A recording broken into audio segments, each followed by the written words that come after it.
Huwag mong ipahiya ang pamilya ko sa harap ng maraming tao, Valeria. You're just a clerk in this company. Isang hamak na empleyado lang na pinakasalan ko. Wala kang karapatang magmalinis kung ang kumpanya na mismo ang nagsasabing nagkamali ka. Ang boses ni Adrian ay parang talim na humiwa sa maingay na kasiyahan sa loob ng Grand Ballroom ng Manila Hotel. Isang segundo bago nito maingat pang inaayos ni Valeria ang kurbata ng kanyang asawa. Sinisiguro niyang perpekto ang itsura nito para sa kumpirmasyon ng pagiging Chief Executive Officer. Ngunit ngayon, ang kurbatang sutla na iyon, na pinili niya ng may pagmamahal, ay tila naging isang tanikala na sumasakal sa kanya. Adrian, please, listen to me. I processed those papers correctly. Hindi ako nagkamali sa legal audit. Someone switched the files. Mahinahon ngunit nanginginig ang boses ni Valeria. Sa paligid nila ang mga matatandang opisyal ng Mendoza Holdings, ang mga sosyalitang laging nakabantay sa bawat pagkakamali. At ang mga mamamahayag ay biglang natahimik. Ang kislap ng mga kristal na chandelier ay tila naging malalamig na mata na humuhusga sa kanya. Enough of your excuses. Isang matalas na boses ang sumabat. Si Doña Imelda ang kanyang biyanan ay lumapit ng may nanlilisik na mga mata. Bawat hiyas sa leeg nito ay kumikinang sa kayabangan. Valeria, do not test my patience. Ang kahihiyang dinala mo sa pamilya Salazar ngayong gabi ay hindi mababayaran ng kahit anong paliwanag. If you want to remain a part of this family, you will do what is necessary to save our reputation. Tumingin si Valeria sa paligid. Nakita niya si Bianca, ang legal consultant, at matalik na kaibigan ni Adrian na nakatayo sa likod ni Doña Imelda. Ang labi ni Bianca ay bahagyang nakakurba sa isang mapanuyang ngiti habang hawak ang baso ng mamahaling champagne. Alam ni Valeria ang ngiting iyon. Ito ang ngiti ng isang lobong nagtagumpay sa paghuli ng biktima. Anong gusto ninyong gawin ko? Tanong ni Valeria, ang kanyang puso ay nagsisimula ng bumilis ang tibok sa kaba. Lumuhod ka, Sati. Utos ni Doña Imelda. Ang boses nito ay walang bahid ng awa. Lumuhod ka sa harap ng Board of Directors at aminin mong naging pabaya ka. Humingi ka ng paumanhin sa pagsira sa imahe ng asawa mo. Gawin mo ito para sa hiya ng mga Salazar. Nanigas ang buong katawan ni Valeria. Ang dignidad na itinanim sa kanya ng kanyang yumaong ama ay biglang nag-alab sa kanyang dibdib. Hindi ko gagawin iyon. Wala akong ginawang mali, Mama. Why would I apologize for a mistake I didn't commit? Valeria, sigaw ni Adrian. Ang kanyang mukha ay namumula na sa galit. Ang lalaking nangako sa kanya ng proteksyon sa harap ng altar ay ngayon ay tila isang estranghero na puno ng puot. Don't be so stubborn, isang simpleng pag-amin lang para matapos na ito. Is it too much to ask for your husband's career? Ang hilingin sa asawa mong magmukaing tanga at basahan sa harap ng maraming tao para sa kasalanang hindi niya ginawa. Iyon ang sobra, Adrian. Matapang na sagot ni Valeria, bagaman ang kanyang mga mata ay nagsisimula ng mangilid ang luha. Sa isang iglap nawala ang lahat ng kontrol ni Adrian. Ang tunog ng palad na mabilis at malakas na humampas sa pisngi ni Valeria ay umalingaw-ngaw sa buong bulwagan, mas malakas pa kaysa sa anumang musika. Ang lakas ng impact ay nagpabaling sa mukha ni Valeria sa kabilang panig. Isang matinding init ang agad na sumabog sa kanyang pisngi, kasunod ang isang manhid na pakiramdam na unti-unting naging makirot na tibok. Ang kanyang pandinig ay napuno ng isang matining na ugong. Ang mga hikaw na suot niya, ang huling regalo ng kanyang ama, ay tumalsik sa sahig, ngunit wala siyang narinig na tunog ng pagbagsak nito dahil sa gulat. Dahan-dahang ibinalita ni Valeria ang kanyang mukha. Ang kanyang paningin ay bahagyang lumabo. Ang telang sutla ng kurbata ni Adrian, na kanina lang ay hinahawakan niya, ay dulas na dumaslas sa kanyang mga daliri, hanggang sa mahulog ito sa malamig na marmol na sahig. Hindi siya sumigaw. Hindi siya umiyak ng malakas. Sa halip, ang tanging naramdaman niya ay ang lasa ng dugo sa loob ng kanyang bibig, isang lasa ng tanso at pait. Tumingin siya ng diretso sa mga mata ni Adrian. Ang galit sa mga mata ng kanyang asawa ay unti-unting napalitan ng isang saglit na gulat, ngunit agad din itong nabaon sa ilalim ng kanyang garapal na garbo. Walang humingi ng paumanhin. Walang lumapit para tulungan siya. Ang katahimikan ng mga tao sa paligid ay mas masakit pa kaysa sa mismong sampal. Ang bawat sulyap ng pangungutya mula sa mga panauhin ay tila mga karayom na tumutusok sa kanyang pagkatao. "You are a disgrace, Valeria," huling hirit ni Adrian, bago ito tumalikod sa kanya para harapin ang mga board members na tila walang nangyari. "Umuwi ka na. Ayoko nang makita ang mukha mo rito." Nanatiling nakatayo si Valeria sa gitna ng bulwagan. Ang kanyang katawan ay nanginginig hindi dahil sa takot, kundi dahil sa isang katotohanang ngayon lang naging malinaw sa kanya. Ang mansyon na itinuturing niyang tahanan ng pamilyang inakala niyang kinalalagyan niya ay isa lamang magandang kulungan na gawa sa kasinungalingan. Dahan-dahan niyang itinaas ang kanyang kamay at pinahid ang bahagyang dugo sa gilid ng kanyang labi. Hindi siya yumuko, kahit ang kanyang buong mundo ay gumuho sa harap ng lahat na natiling tuwid ang kanyang likod. Sa kanyang isipan, isang malalim na tanong ang paulit-ulit na humahampas na parang mga alon sa pampang ng kanyang diwa. Hanggang kailan ko kailangang mamatay para lang mabuhay sila sa kanilang mga kasinungalingan? Hindi alam ng mga naroon, lalong-lalo na nina Adrian at Doña Imelda, na ang bawat patak ng dugo at bawat kirot sa pisngi ni Valeria ay ang huling bayad niya sa utang na loob na kailanman ay hindi naman niya dapat pinasan. Ang sampal na iyon ang naging huling susi na magbubukas sa pinto ng kanyang tunay na pagkatao. Habang naglalakad siya palabas ng ballroom, ang bawat hakbang niya ay tila may kasamang bigat ng 1,000 alaala na unti-unting naglalaho. Sa labas, ang ulan ay nagsisimula nang pumatak sa kalsada ng Maynila, malamig at malungkot. Ngunit bago siya sumakay sa sasakyan, isang itim na anino ang humarang sa kanyang daraanan. Isang pamilyar na boses ang narinig niya sa gitna ng dilim. "Masakit ba, Valeria?" Napahinto si Valeria. Ang boses na iyon, ito ang boses ng tanging tao na inakala niyang makakaintindi sa kanya, si Enrique. Ngunit sa tono nito wala ang hinahanap niyang awa. Mayroon lamang itong isang uri ng lason na hindi pa niya nararamdaman noon. Dahan-dahang lumingon si Valeria, ang kanyang puso ay muling kinabahan. "Enrique, anong ginagawa mo rito?" Tumingin si Enrique sa kanya, ang kalahati ng mukha nito ay natatakpan ng dilim. "Nandito ako para panoorin ang pagsisimula ng katapusan. At ikaw, Valeria, ikaw ang unang piyesa na kailangang matumba." Isang malamig na hangin ang umihip, dala ang amoy ng paparating na bagyo. Sino ba talaga ang kakampi at sino ang kaaway sa larong ito na hindi niya alam na sinimulan na pala? "Wala kang silbi kung tutunganga ka lang dyan, Valeria. Bilisan mo ang pag-aayos sa kusina. Darating ang mga kaibigan ni Adrian para mag-celebrate. Huwag mong ipakita sa kanila ang namamagang mukha mo, baka isipin nilang hindi ka marunong rumespeto sa asawa kaya ka napalo." Ang tinig ni Doña Imelda ay parang latigo na humahampas sa katahimikan ng 2:00 ng madaling araw. Nakatayo si Valeria sa harap ng lababo, ang kanyang mga kamay ay nakalubog sa malamig na tubig, habang hinuhugasan ang mga mamahaling plato na ginamit sa merienda kanina. Ang bawat dampi ng tubig sa kanyang balat ay tila mga karayom ng yelo, ngunit hindi iyon sapat para pawiin ang init ng sampal na nanunuot pa rin sa kanyang pisngi. "Opo, Mama, malapit na po akong matapos," sagot ni Valeria. Ang kanyang boses ay paos, halos hindi lumalabas sa kanyang lalamunan, na tila may nakabara na malaking bara ng emosyon. "Dapat lang, isipin mo ang utang na loob mo sa pamilyang ito," pagpapatuloy ni Doña Imelda habang tinitingnan ang kanyang bagong manicure. "Kung hindi dahil sa amin, nasaan ka na, isang ulilang clerk na walang pangalan? Pinatira ka namin sa mansyong ito, binihisan at binigyan ng karangalan na maging asawa ng isang Salazar.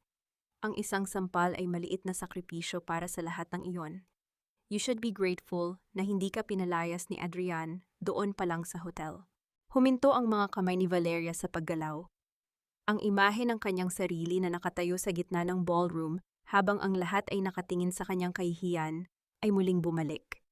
Ang meriendang inihahanda niya ngayon, ang paboritong arroz caldo ni Adrian, at ang mga hand-rolled spring rolls ay para sa pagdiriwang ng promosyon na nakuha nito matapos siyang ipahiya. Ang kabalintunaan ng sitwasyon ay sapat na para masuka siya, ngunit ang kanyang sikmura ay walang laman kundi hangin at pait. Dahan-dahang pumasok sa kusina si Nanay Isabel, ang matandang yaya, na halos 3 dekada na sa pamilya. Nakita niya ang panginginig ng mga balikat ni Valeria. Hindi nagsalita ang matanda, sa halip ay kumuha ito ng isang pirasong yelo, binalot sa malinis na tela, at dahan-dahang idinampi sa pisngi ng kanyang alaga. Salamat, Nay, bulong ni Valeria. Ang hapdi ng yelo ay naging ginhawa sa kanyang namamagang balat. Magpahinga ka na, iho. Ako na ang tatapos nito. Bulong ni Nanay Isabel, ang kanyang mga mata ay puno ng awa na hindi maaring sabihin ng malakas dahil sa presensya ni Doña Imelda sa kabilang silid. Hindi po pwede, Nay. Alam niyo naman si Mama, kailangang ako ang gumawa ng lahat para masabing mabuting asawa ako. Mapait nang ngumiti si Valeria. Maya-maya pa narinig ang malakas na pagbukas ng pinto ng mansyon, kasunod ang tawanan ng mga kalalakihan. Ang tunog ng mga sapatos na humahampas sa makintab na sahig ay parang mga yabag ng paparating na hukbo. Pumasok si Adrian sa dining area, kasunod si Bianca at ang 3 pang kaibigang board members. Ang amoy ng alak at mamahaling pabango ay agad na sumakop sa hangin. Valeria, is the food ready? Nagugutom na ang mga bisita ko. Sigaw ni Adrian. Ang kanyang boses ay masigla, tila nakalimutan na niya ang nangyari ilang oras lang ang nakalipas. Lumabas si Valeria mula sa kusina, dala ang malaking tray ng pagkain. Ang kanyang buhok ay maayos na nakapusod para itago ang pasa, ngunit ang kanyang mga mata ay hindi makapagsinungaling, pagod, malamig at walang buhay. Here it is, Adrian. Marahan niyang inilapag ang mga pagkain sa mesa. Good. See, this is why I kept her pure. Biro ni Adrian sa kanyang mga kaibigan habang inakbayan si Bianca sa harap mismo ni Valeria. She knows her place. In the kitchen, serving the king. Nagkatawanan ang mga lalaki. Si Bianca naman ay tinitigan si Valeria mula ulo hanggang paa. Ang kanyang mga mata ay mapanuri at puno ng tagumpay. You look tired, Valeria. Baka naman masyado mong dinamdamang nangyari kanina. It was just business, you know. You made a mistake, Adrian corrected it. Move on na tayo, right? Hindi sumagot si Valeria. Nagpatuloy siya sa pag-aayos ng mga kubyertos, ang kanyang mga galaw ay mekanikal. Ang bawat tawa ni Bianca ay tila isang kutsilyo na dahan-dahang hinihiwa ang natitirang pasensya sa kanyang puso. Adrian, baka gusto mong uminom pa? I'll get the wine in the study. Wika ni Bianca ng may malambing na tono, isang tonong kailanman ay hindi narinig ni Valeria mula rito. Go ahead, babe. You know where the good bottles are. Sagot ni Adrian, hindi man lang tinitingnan ng kanyang asawa. Nang makaalis ang mga bisita makalipas ang 2 oras na iwang mag-isa si Valeria sa sala. Ang mansyon ay muling bumalik sa nakabibinging katahimikan. Si Adrian ay pumasok na sa kanilang kwarto, malamang ay bagsak na sa kalasingan. Habang nililinis ni Valeria ang mga naiwang baso, napansin niya ang Amerikana ni Adrian na nakasampay sa sofa. Kinuha niya ito para isabit sa hanger.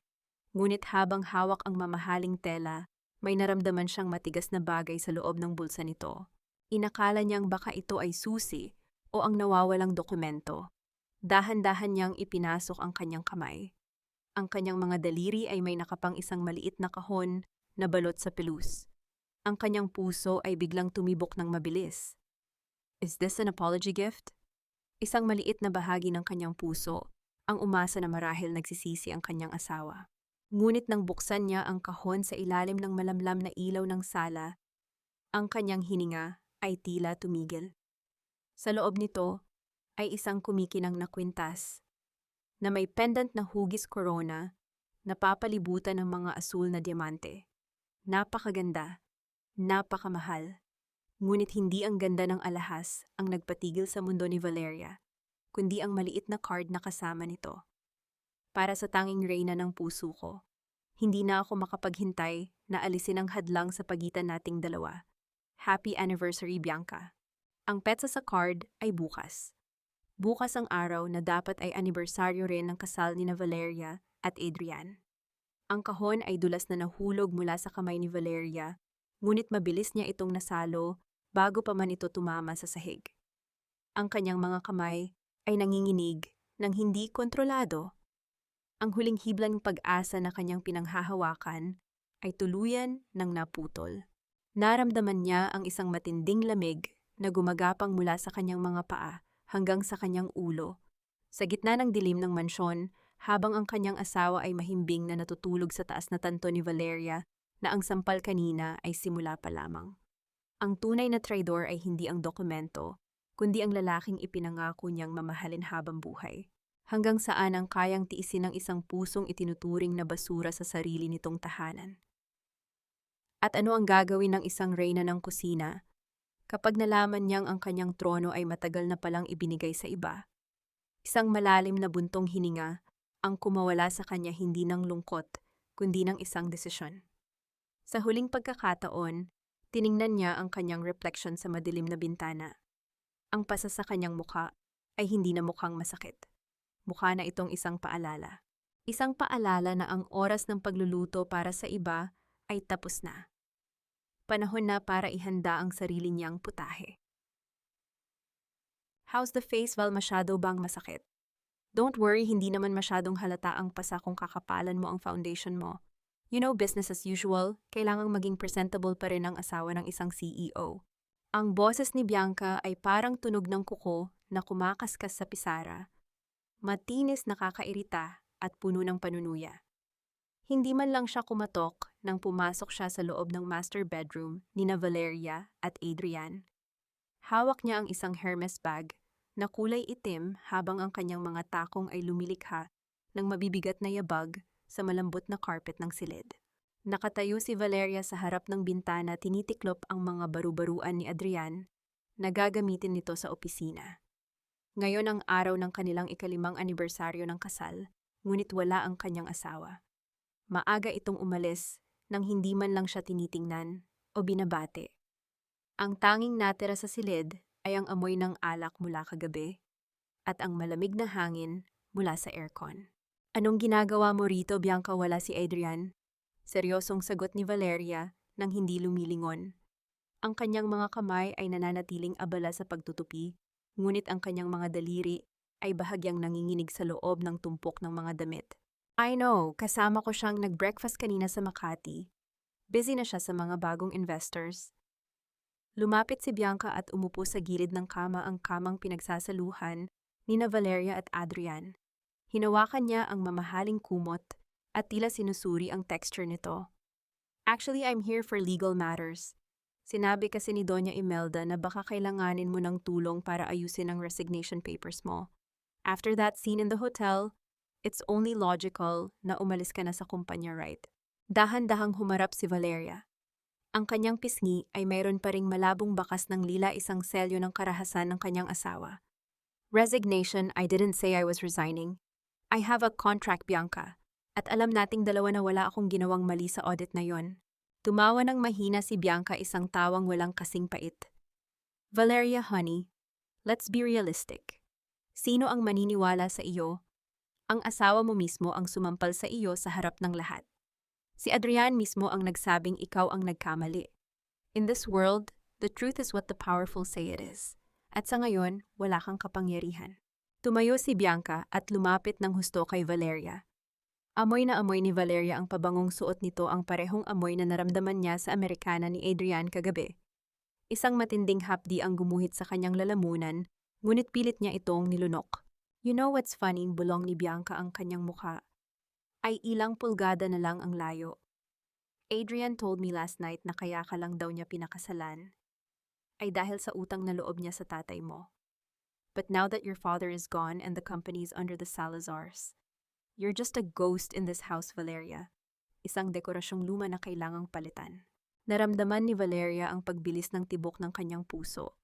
Ang galit ay nagsisimulang umakyat mula sa kanyang dibdib patungo sa kanyang mga kamay na nakakuyom na ngayon. Ghost, kung multo ako sa bahay na ito? Bianca, ikaw naman ay isang magnanakaw na pilit pumapasok sa pintong hindi para sa kanya. Do not forget, legal na asawa pa rin ako. At sa bahay na ito, ikaw ang estranghero. Sa halip na magalit, ngumiti lang ng matamis si Bianca. Dahan-dahan niyang itinaas ang kanyang kamay at hinawakan ang kwintas na suot niya, isang kwintas na may pendant na hugis corona at mga asul na diamante. Ang kwintas na nakita ni Valeria sa bulsa ni Adrian kagabi. Legal wife title lang iyan, Val. Paperwork. But look at this, idiniin ni Bianca ang pendant sa kanyang dibdib. The blue diamonds, binigay ito sa akin ni Adrian kaninang umaga. Sabi niya, I am his only queen. Ang kwintas na ito ang ebidensya kung sino ang tunay na nagmamay-ari sa kanya. Happy anniversary nga pala sa inyo, although I think he already forgot. Ang bawat salita ni Bianca ay parang lason na ibinubuhos sa isang bukas na sugat. Tinitigan ni Valeria ang kumikinang na alahas.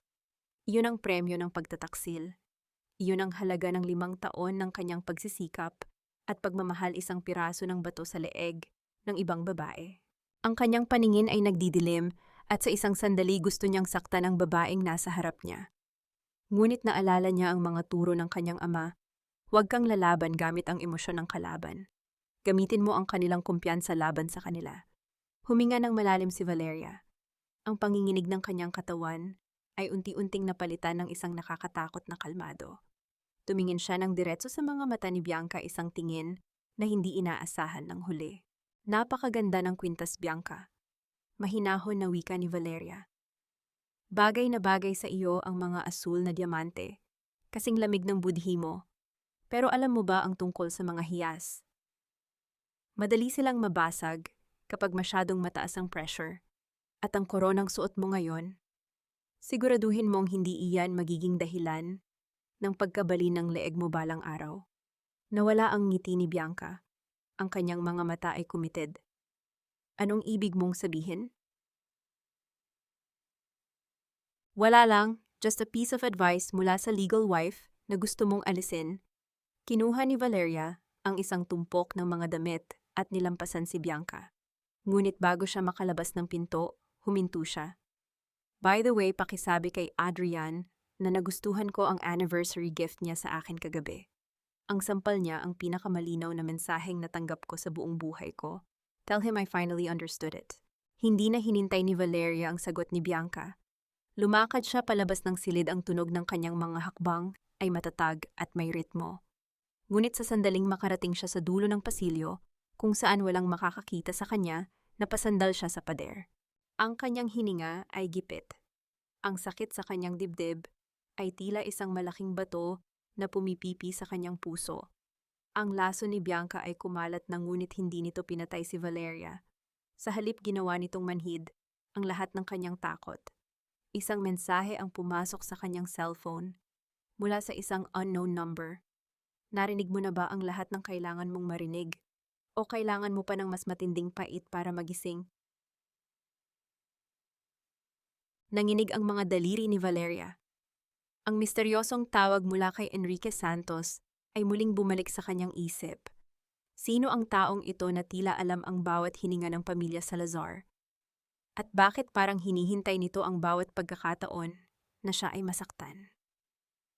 Tumingin si Valeria sa bintana sa malawak na garden ng mansyon na unti-unting nalalanta dahil sa init ng araw. Ang anibersaryo ng kanyang kasal ay naging araw ng kanyang pagluluksa sa kanyang lumang sarili. Adrian, Bianca, Mama, bulong ni Valeria sa hangin. Ibinigay niyo sa akin ang impyerno. Ngayon panoorin niyo kung paano ako maglalakad palabas dito habang bitbit ang apoy na kayo mismo ang nagparikit. Ngunit sa likod ng kanyang determinasyon, isang lihim na pangamba ang nananatili. Kung si Enrique ay hindi niya kakampi at si Adrian ay kanyang kaaway, kanino siya tatakbo? Kapag ang mga dokumentong hawak niya ay hindi sapat para iligtas siya, ang kusina ng mansyon ng mga Salazar ay ang tanging lugar na hindi amoy kasinungalingan para kay Valeria. Sa pagitan ng amoy ng bawang paminta at bagong silang na kanin, doon lamang niya nararamdaman na humihinga pa siya. Ngunit ngayong hapon, ang bawat sulok ng malawak na kusinang iyon ay tila masikip. Nakaupo si Valeria sa isang maliit na silya sa sulok, nakatingin sa kanyang mga palad na may mga paltos dahil sa paglilinis at pagluluto nitong mga nakaraang araw. Ang kanyang isip ay lumilipad pabalik sa hotel, pabalik sa kwintas ni Bianca, at sa bawat tawa ng kanyang asawa na parang lason sa kanyang pandinig. Hiha, uminom ka muna nito. Mainit pa ang sabaw na ito, mainam sa nanunuyo mong lalamunan. Ang malambot na boses ni Nanay Isabel ang bumasag sa katahimikan. Inilapag ng matanda ang isang mangkok ng mainit na tinola sa harap ni Valeria. Ang usok nito ay humahaplos sa mukha ni Valeria, tila isang mainit na yakap sa gitna ng malamig na mansyong ito. Salamat, Nay, pero wala po akong ganang, mahinang sagot ni Valeria. Kailangang kumain, Valeria. Paano ka lalaban kung ang katawan mo ay sumusuko na? Umupo si Nanay Isabel sa tapat niya. Hinawakan ng matanda ang kanyang nanginginig na kamay. Nakita ko ang pagpunta rito ni Bianca kanina. Narinig ko ang mga halakhak niya hanggang sa labas. Huwag mong hayaang nakawin nila ang huling hibla ng lakas mo. Tumingala si Valeria, ang kanyang mga mata ay puno ng luha na pilit niyang hindi pinalalabas. Nay, bakit po ganito ibinigay ko ang lahat? Minahal ko si Adrian, pinrotektahan ko ang kumpanya ng tatay ko para sa amin. Pero bakit parang ako pa ang basura sa bahay na ito? Bumuntong hininga si Nanay Isabel. Tumingin siya sa palid para masigurong wala si Doña Imelda o ang sino mang katulong na maaaring makinig. Lumapit ang matanda at bumulong ang kanyang boses ay puno ng seryosong babala. Valeria, tandaan mo ang sinabi ng tatay mo bago siya mawala. Don Mateo was a wise man. Alam niyang ang mga Salazar ay parang mga anay unti-unting kinakain ang haligi ng Mendoza Holdings mula sa loob.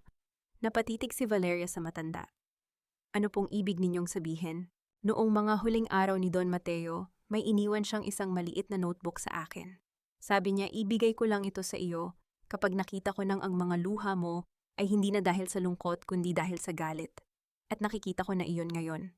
Tumayo si Nanay Isabel at naglakad patungo sa isang lumang cabinet sa dulo ng kusina. May kinuha siyang isang nakatagong kahon sa likod ng mga garapon ng pampalasa. Pagbalik niya, iniabot niya kay Valeria ang isang maliit na notebook na balot sa lumang tela. Iyan ang susi, Hija. Hindi lang pera ang iniwan ng tatay mo. Iniwan niya ang katotohanan tungkol sa kung paano nakuha ng mga Salazar ang control sa shares. May isang lihim na vault sa lumang rest house ninyo sa Laguna. Doon nakatago ang mga orihinal na dokumento na hindi nila nahanap. Nanginig ang mga daliri ni Valeria habang hinahawakan ang notebook. Bakit ngayon niyo lang ito sinabi, Nay? Dahil kailangan mong matutong tumayo sa sarili mong mga paa muna. Kung ibinigay ko ito sa iyo noong bulag ka pa sa pag-ibig mo kay Adrian, baka ibinigay mo lang din ito sa kanya. Pero ngayon alam ko nang gising ka na. Isang pakiramdam ng pag-asa ang biglang sumibol sa dibdib ni Valeria, ngunit kaagad din itong nabaon nang maalala niya ang babala ni Enrique. Nay, may isang lalaki, si Enrique Santos. Kilala niyo ba siya? Sabi niya siya ang unang piyesa na kailangang matumba. Biglang namutla si Nanay Isabel. Ang kanyang mga mata ay nanlaki sa gulat at takot. Ang kutsarang hawak niya ay dulas na nahulog sa sahig, na lumikha ng isang matunog na ingay sa gitna ng katahimikan. Enrique, ama at ka, bulong ng matanda. Nandito na siya, Diyos ko, akala ko ay nanahimik na siya sa ibang bansa. Sino po ba siya, Nay? Bakit parang alam niya ang lahat ng nangyayari sa amin? Hindi pa man nakakasagot si Nanay Isabel, biglang tumunog ang cellphone ni Valeria sa ibabaw ng mesa. Isang unknown number ang tumatawag. Sa pagkakataong ito, hindi lang ito mensahe. Dahan-dahang sinagot ni Valeria ang tawag. Hindi siya nagsalita. Pinakinggan niya ang kabilang linya. Ang notebook na hawak mo ngayon, Valeria, iyan ang magiging kaligtasan mo o ang magiging mitya ng iyong libingan. Ang malamig at baritonong boses ni Enrique ay muling narinig. Huwag kang magtitiwala sa lahat ng naririnig mo sa kusinang iyan. Maging ang mga pader ay may tenga, at maging ang mga taong akala mo ay kakampi mo, ay may sariling mga agenda. Naramdaman ni Valeria ang pagtayo ng kanyang mga balahibo. Tumingin siya kay Nanay Isabel na ngayon ay nakayuko at tila may itinatagong malalim na pighati. Anong gusto mo, Enrique? Tanong ni Valeria sa matatag na tono. Gusto ko lang makita kung gaano kakabilis tumakbo bago ka maabutan ng mga Salazar. Ang vault sa Laguna, alam na rin nila iyan. Bukas pupunta doon si Adrian kasama si Bianca. Kung gusto mong mauna, kailangan mong maging mas mabilis kaysa sa hangin. Naputo lang tawag. Naiwang nakatitig si Valeria sa notebook na hawak niya. Ang bawat pahina nito ay tila may kasamang dugo at pawis ng kanyang ama. Nay, kailangan kong umalis. Kailangan kong pumunta sa Laguna bukas. Wika ni Valeria habang mabilis na itinatago ang notebook sa kanyang bag. Mag-iingat ka, Valeria. Bulong ni Nanay Isabel, ngunit ang kanyang mga mata ay hindi makatingin ng diretso. Ang mundong ginagalawan mo ngayon ay puno ng mga bitag. Maging ang pinakamalapit na tao sa iyo ay maaring maging mitya ng iyong pagbagsak. Habang paalis si Valeria sa kusina, hindi niya napansin ang isang anino sa labas ng pinto. Si Doña Imelda, na kanina pa nakikinig, ay dahan-dahang naglakad palayo habang may hawak na telepono. Adrian, wika ni Doña Imelda sa kabilang linya. Nakuha na niya ang notebook. Alam na niya ang tungkol sa vault. Gawin mo na ang dapat mong gawin. Ang gabi ay tila mas lalong dumilim para kay Valeria. Sa pagitan ng notebook ng kanyang ama ng babala ni Enrique at ng lihim na plano ng kanyang biyenan saan siya lulugar. Ang bawat hakbang niya patungo sa katotohanan ay tila isang hakbang din patungo sa isang bangin na hindi niya alam kung gaano kalalim. Masyadong mabilis ang tibok ng puso mo, Valeria. Naririnig ko hanggang dito. Halos mapatalon si Valeria sa gulat nang marinig ang boses na iyon mula sa madilim na sulok ng garahe. Kakalabas lang niya ng mansyon bitbit ang bag na naglalaman ng notebook ng kanyang ama. Ang ulan ay hindi na tumitigil ang bawat patak nito sa bubong ng garahe, ay lumilikha ng isang mabigat at paulit-ulit na tunog na tila nagbibilang ng natitirang oras niya. Sa ilalim ng malabo at dilaw na ilaw ng poste aninag niya ang isang figura. Nakasandal ito sa isang itim na SUV, si Enrique. Nakasuot ito ng leather jacket, ang kanyang buhok ay bahagyang basa at ang kanyang mga mata ay nananatiling misteryoso sa gitna ng dilim. "Kanina ka pa ba dyan?" tanong ni Valeria, pilit na pinatatatag ang kanyang boses habang mahigpit na niyakap ang kanyang bag. "Sapat na oras para makita kung paano ka mag-atubiling iwan ang buhay na sumisira sa'yo," lumapit si Enrique. Ang bawat hakbang niya sa basang semento ay mabagal at kalkulado. Kung balak mong magmaneho papuntang Laguna, gamit ang sasakyang iyan, hindi ka makakarating ng buhay. Kumunot ang noo ni Valeria. "Anong ibig mong sabihin?" Hindi sumagot si Enrique. Sa halip, yumuko siya sa ilalim ng likurang bahagi ng sasakyan ni Valeria. Pagkaraan ng ilang segundo, tumayo siya at ipinakita ang isang maliit na gadget na may kumukurap na pulang ilaw. Isang GPS tracker. "Ang asawa mo ay hindi lang isang traidor, Valeria. He's a paranoid hunter. Alam niya ang bawat galaw mo bago mo pa ito maisip," wika ni Enrique habang dinudurog ang gadget sa ilalim ng kanyang sapatos. Naramdaman ni Valeria ang isang matinding pangangatog sa kanyang tuhod. Kung hindi dumating si Enrique, baka direkta siyang naghatid kay Adrian sa huling alas na hawak niya. "Bakit mo ako tinutulungan, Enrique? Ano ang kailangan mo sa akin?" Tumingin si Enrique ng malalim sa mga mata ni Valeria. Sa isang sandali, parang nakita ni Valeria ang isang kislap ng galit, hindi sa kanya, kundi sa mismong mansyong iniwan niya. "Sabihin na nating pareho tayo ng kaaway. At sa larong ito, ang kaaway ng aking kaaway ay aking sandata. Sumakay ka na. I'll drive you to Laguna." Nagatubili si Valeria. Mapanlinlang nakakampi. Iyon ang tawag sa kanya ng kanyang instinto. Ngunit sa gitna ng madilim na gabi, habang alam niyang anumang sandali ay maaring lumabas si Doña Imelda o si Adrian, wala siyang ibang pagpipilian. Pumasok si Valeria sa loob ng sasakyan ni Enrique. Ang loob nito ay amoy tabako at lumang papel, isang amoy nakakaiba sa bango ng mga Salazar. Habang mabilis na binabagtas ng sasakyan ang kalsada palabas ng Forbes Park, nanatiling tahimik ang dalawa. Ang tanging naririnig ay ang ritmo ng wiper na humahawi sa ulan sa windshield. "Nanay Isabel, Kotpal. Kilala mo ba talaga siya, Tan?" Basag ni Valeria sa katahimikan. Ngumiti ng tipid si Enrique, ngunit ang kanyang mga mata ay nanatiling nakatuon sa kalsada. Si Isabel ay matagal nang tapat sa mga Mendoza. Pero ang katapatan, Valeria, ay madaling mabali kapag ang kalaban ay may hawak na panakot. Huwag mong ibigay sa kanya ang buong tiwala mo. "Pati ba siya na lang ang meron ako?" Hiyaw ni Valeria, ang kanyang emosyon ay biglang sumabog. "Wala na akong pamilya, wala na akong asawa. At ngayon pati ang tanging taong nag-alaga sa akin ay pagdududahan ko rin. Iyan ang laso ng mga Salazar." Malamig na tugon ni Enrique. "Gagawa sila ng mundo kung saan wala kang ibang pwedeng sandalan, kundi sila hanggang sa maubos ka nila. Kung gusto mong manalo, kailangan mong maging kasing lamig ng yelo." Inilabas ni Enrique ang isang maliit na flask at iniabot kay Valeria. "Inumin mo, pampakumpas ng kaba." Kinuha ito ni Valeria, ngunit hindi niya ininuman. Tinitigan niya ang lalaking katabi niya. May kung anong pamilyar sa mga galaw nito sa paraan ng paghawak nito sa manibela, isang awtoridad na tila hindi nagmumula sa isang ordinaryong abogado. "Sino ka ba talaga, Enrique Santos?" Sabi ni Nanay Isabel, akala niya ay nanahimik ka na sa ibang bansa. "At bakit parang galit na galit ka kapag binabanggit ang pangalan ni Doña Imelda?" Bahagyang humigpit ang hawak ni Enrique sa manibela. Ang mga ugat sa kanyang kamay ay bumakat. Isang sandali ng matinding tensyon ang bumalot sa loob ng sasakyan. May mga utang na hindi nababayaran ng pera, Valeria. May mga utang na dugo ang kabayaran, bulong ni Enrique ang kanyang boses, ay parang galing sa ilalim ng lupa. Bago pa man makapagtanong muli si Valeria, biglang may liwanag ng headlight na sumilaw sa kanilang side mirror. Isang puting sasakyan ang mabilis na sumusunod sa kanila bumubusina ng malakas, at pilit silang ginigit-git sa gilid ng highway. Adrian Mambaw. Bulong ni Valeria ang kanyang puso ay tila tatalon sa kanyang lalamunan.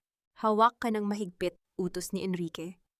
Mabilis na inapakan ni Enrique ang gas. Ang bilis ng sasakyan ay nagpadikit sa likod ni Valeria sa sandalan. Ang ulan ay lalong lumakas na nagpapalabo sa paningin sa kalsada. Sa likod nila ang puting sasakyan, ang paboritong Range Rover ni Adrian, ay hindi bumibitaw. Ibigay mo sa akin ang bag, Valeria, now, sigaw ni Enrique, habang pilit na iniiwasan ang paggitgit ng kabilang sasakyan. Bakit, anong gagawin mo? Trust me for once if you want to survive this night. Dulas na ibinigay ni Valeria ang bag. Kinuha ni Enrique ang notebook mula sa loob, at sa gulat ni Valeria ay itinapon ito palabas ng bintana diretso sa madilim at maputik na gilid ng daan. Hindi ang notebook, sigaw ni Valeria pilit na inaabot ang bintana. Ngunit huli na. Nakita niya sa side mirror kung paano huminto ng bigla ang sasakyan ni Adrian sa gilid ng highway para hanapin ang notebook sa putikan. Bakit mo ginawa iyon? Iyon na lang ang alas ko, naiiyak na sigaw ni Valeria. Maling notebook ang itinapon ko, Valeria, wika ni Enrique, habang dahan-dahang binabagalan ang takbo ng sasakyan nang masiguro niyang malayo na sila. Inilabas niya ang orihinal na notebook mula sa ilalim ng kanyang upuan. Ang itinapon ko ay isang peking kopya na inihanda ko kanina pa. Ngayon alam na ni Adrian na nakuha niya ang gusto niya. Magiging kampante siya. At habang nagdiriwang sila sa peking katotohanan, nakuha na natin ang oras na kailangan natin. Napahilig si Valeria sa upuan, ng kanyang buong katawan ay nanlalambot. Ang lalaking ito, Enrique Santos, ay mas mapanganib kaysa sa inakala niya. Siya ay isang master ng panlilinlang. Bakit may dala kang peking notebook? Tanong ni Valeria, ang kanyang boses ay puno ng hinala. Pinlano mo ba ang lahat ng ito? Pati ba ang pagtakas ko ay bahagi ng plano mo? Tumingin si Enrique sa kanya, isang tingin na puno ng misteryo. Sa digmaang ito, Valeria, walang nagaganap ng hindi pinaplano. Ang tanong na lang ay kung sino ang mas magaling na direktor. Habang papalapit sila sa Laguna, isang tanong ang nananatili sa isip ni Valeria. Iniligtas ba siya ni Enrique mula sa mga lobo? O dinala lang siya nito sa isang mas malaking bitag? At sa dilim ng gabi, hindi niya napansin ang maliit na peklat sa likod ng tenga ni Enrique, isang peklat na kaparehong-kapareho ng kay Adrian Salazar. Huminto ang sasakyan sa harap ng isang lumang gate na gawa sa bakal na babalutan ng mga gumagapang na baging at amag. Ang rest house ng mga Mendoza sa Laguna ay tila isang nakalimutang kaharian sa gitna ng masukal na kagubatan. Ang tanging naririnig ay ang huni ng mga kuliglig at ang malayo, ngunit nakatutulig na agos ng sapa. Dito sa lugar na ito, nadarama ni Valeria ang huling bakas ng presensya ng kanyang ama. Bumaba ka na, hindi tayo pwedeng magtagal dito, utos ni Enrique. Ang boses niya ay nananatiling walang emosyon, parang ang lamig ng gabi. Pumasok sila sa loob ng bahay.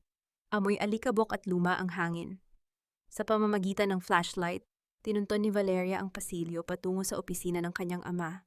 Ang bawat hakbang niya sa sahig na kahoy ay lumilikha ng isang malalim at malungkot na tunog, tila nagrereklamo sa pagkagambala ng kanilang katahimikan.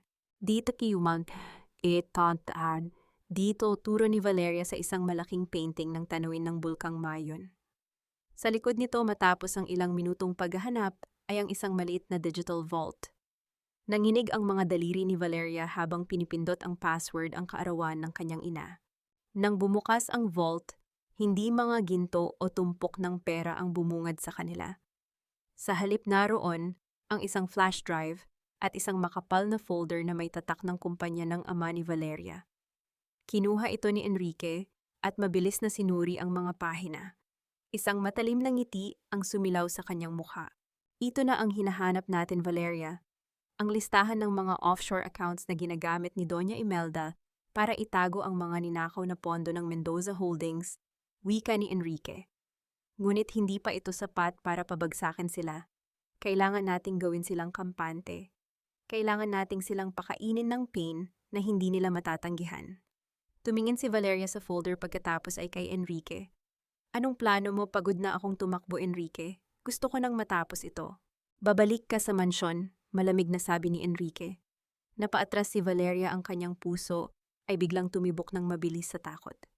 Ano pagkatapos ng lahat ng ginawa nila sa akin? Pagkatapos akong saktan ni Adrian? Gusto mong bumalik ako sa impyernong iyon? Lumapit si Enrique at hinawakan ang magkabilang balikat ni Valeria. Ang kanyang hawak ay mahigpit, tila sinusubukang isalin ang kanyang lakas sa nanginginig na katawan ng babae. Makinig ka sa akin. Sa tingin ni Adrian, nakuha na niya ang orihinal na notebook. Sa tingin niya, talo ka na. Iyan ang pagkakataon natin. Babalik ka roon bilang isang asawang talunan, isang asawang nagmamakaawa para sa kapatawaran. Hahayaan mo silang isipin na kontrolado ka nila. At ano ang mapapala ko sa pagpapanggap na iyon? Tanong ni Valeria, ang kanyang boses ay puno ng pait. Gagamitin mo ang posisyon mo sa legal department para i-approve ang mga risky investments na balak nilang gawin sa susunod na linggo. Iyan ang mga proyektong akala nila ay magpapayaman sa kanila, pero sa katotohanan, iyan ang magiging mitya ng kanilang pagkalugi. Pakakainin natin sila ng matamis na pain hanggang sa sila na mismo ang maglagay ng lubid sa sarili nilang leeg. Natahimik si Valeria. Ang ideya ng pagbabalik sa mansyon ay parang isang parusa. Ngunit habang tinitingnan niya ang folder ng kanyang ama, naalala niya ang sampal ni Adrian. Naalala niya ang mapanuyang ngiti ni Bianca. Ang galit na matagal niyang kinimkim ay muling nag-alab, mas matindi at mas maliwanag kaysa sa anumang takot. Gagawin ko, wika ni Valeria, ang kanyang mga mata ay nanlilisik na ngayon. Pero sisiguraduhin kong sa pagkakataong ito, wala silang matitira kahit isang sentimo. Kinaumagahan bumalik si Valeria sa mansyon ng mga Salazar. Ang kanyang itsura ay sadyang ginawang gusot, ang kanyang buhok ay medyo gulo, ang kanyang mga mata ay pinamaga sa pamamagitan ng puyat, at ang kanyang mga balikat ay nakayuko. Pagpasok niya sa sala, naroon sina Doña Imelda at Adrian, nag-aalmusal habang nagtatawanan.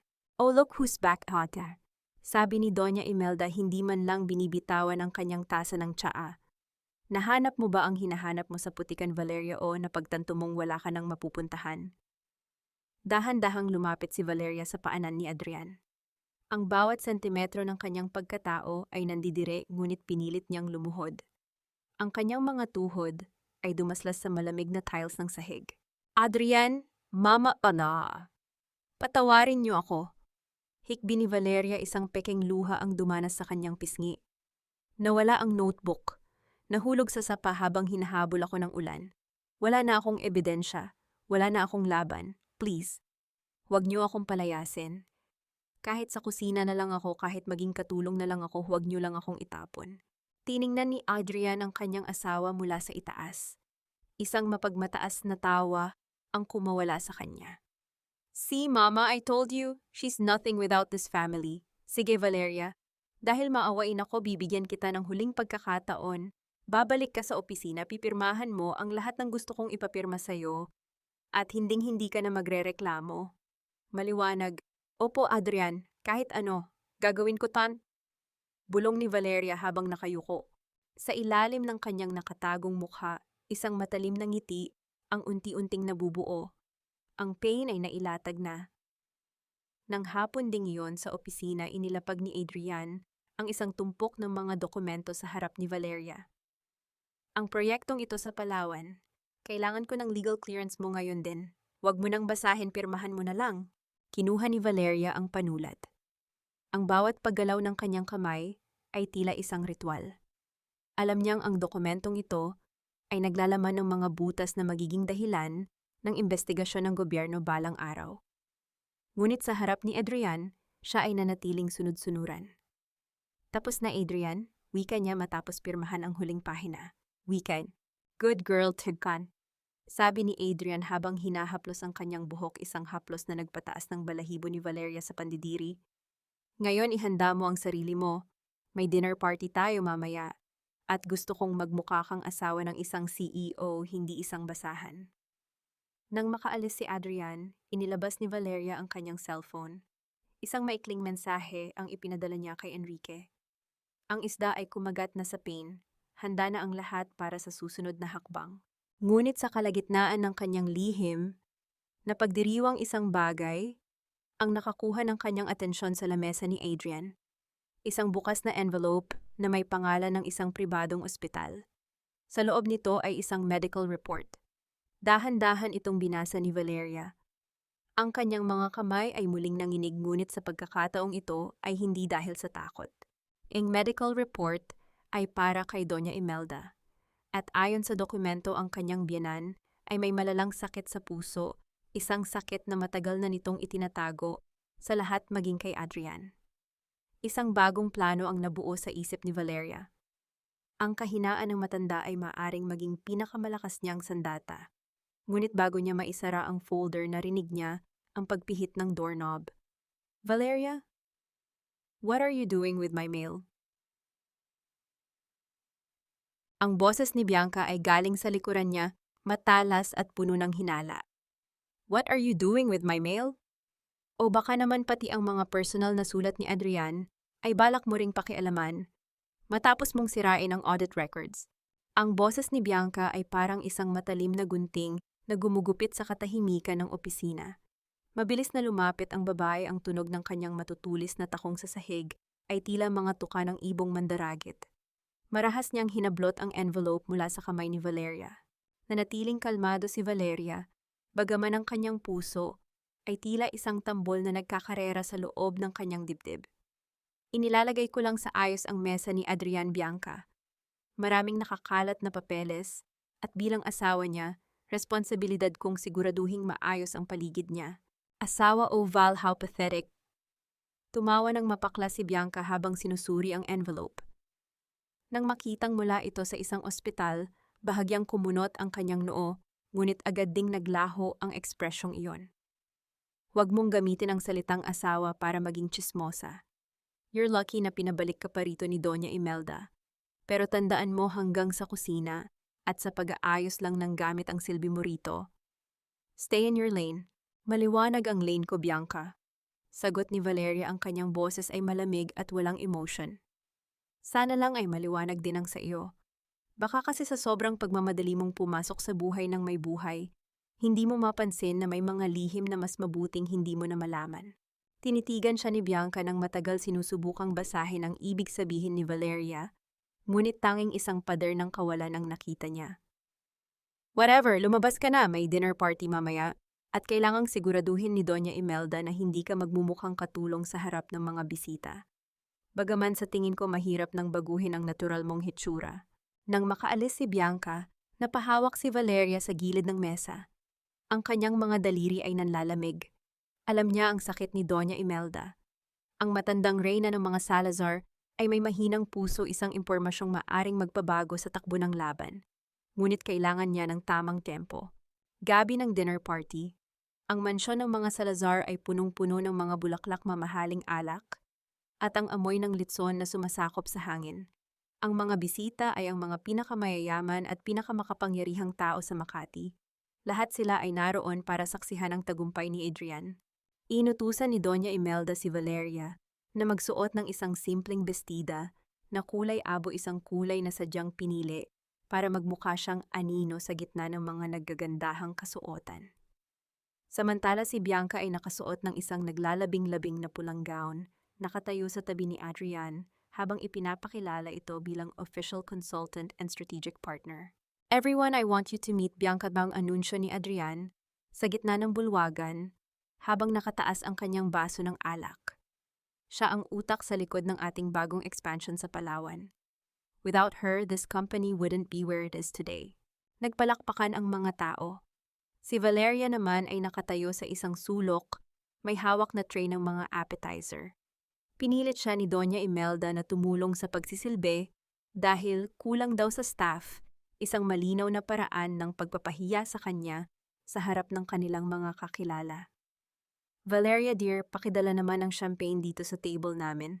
Tawag ni Doña Imelda sa malakas na boses para marinig ng lahat. At pakibilisan uhaw na ang mga kaibigan ko. Lumapit si Valeria ang kanyang likod, ay nananatiling tuwid, sa kabila ng bigat ng tray, at ng kanyang nararamdamang kahihiyan.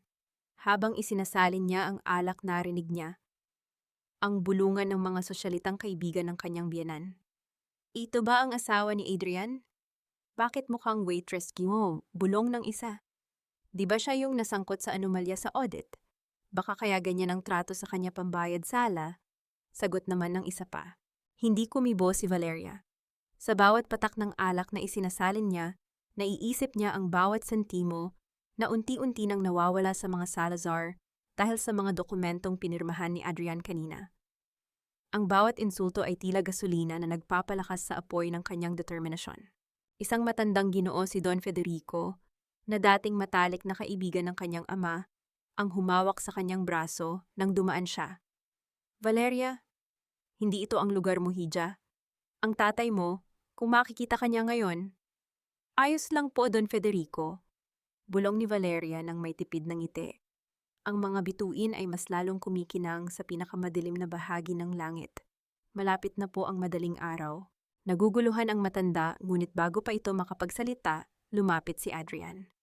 Valeria, stop chatting with the guests and do your job. Bianca needs more ice in her drink. Opo, Adrian, sagot ni Valeria. Pagpunta niya sa kusina, sinalubong siya ni Nanay Isabel. May iniabot itong isang maliit na papel sa kanya.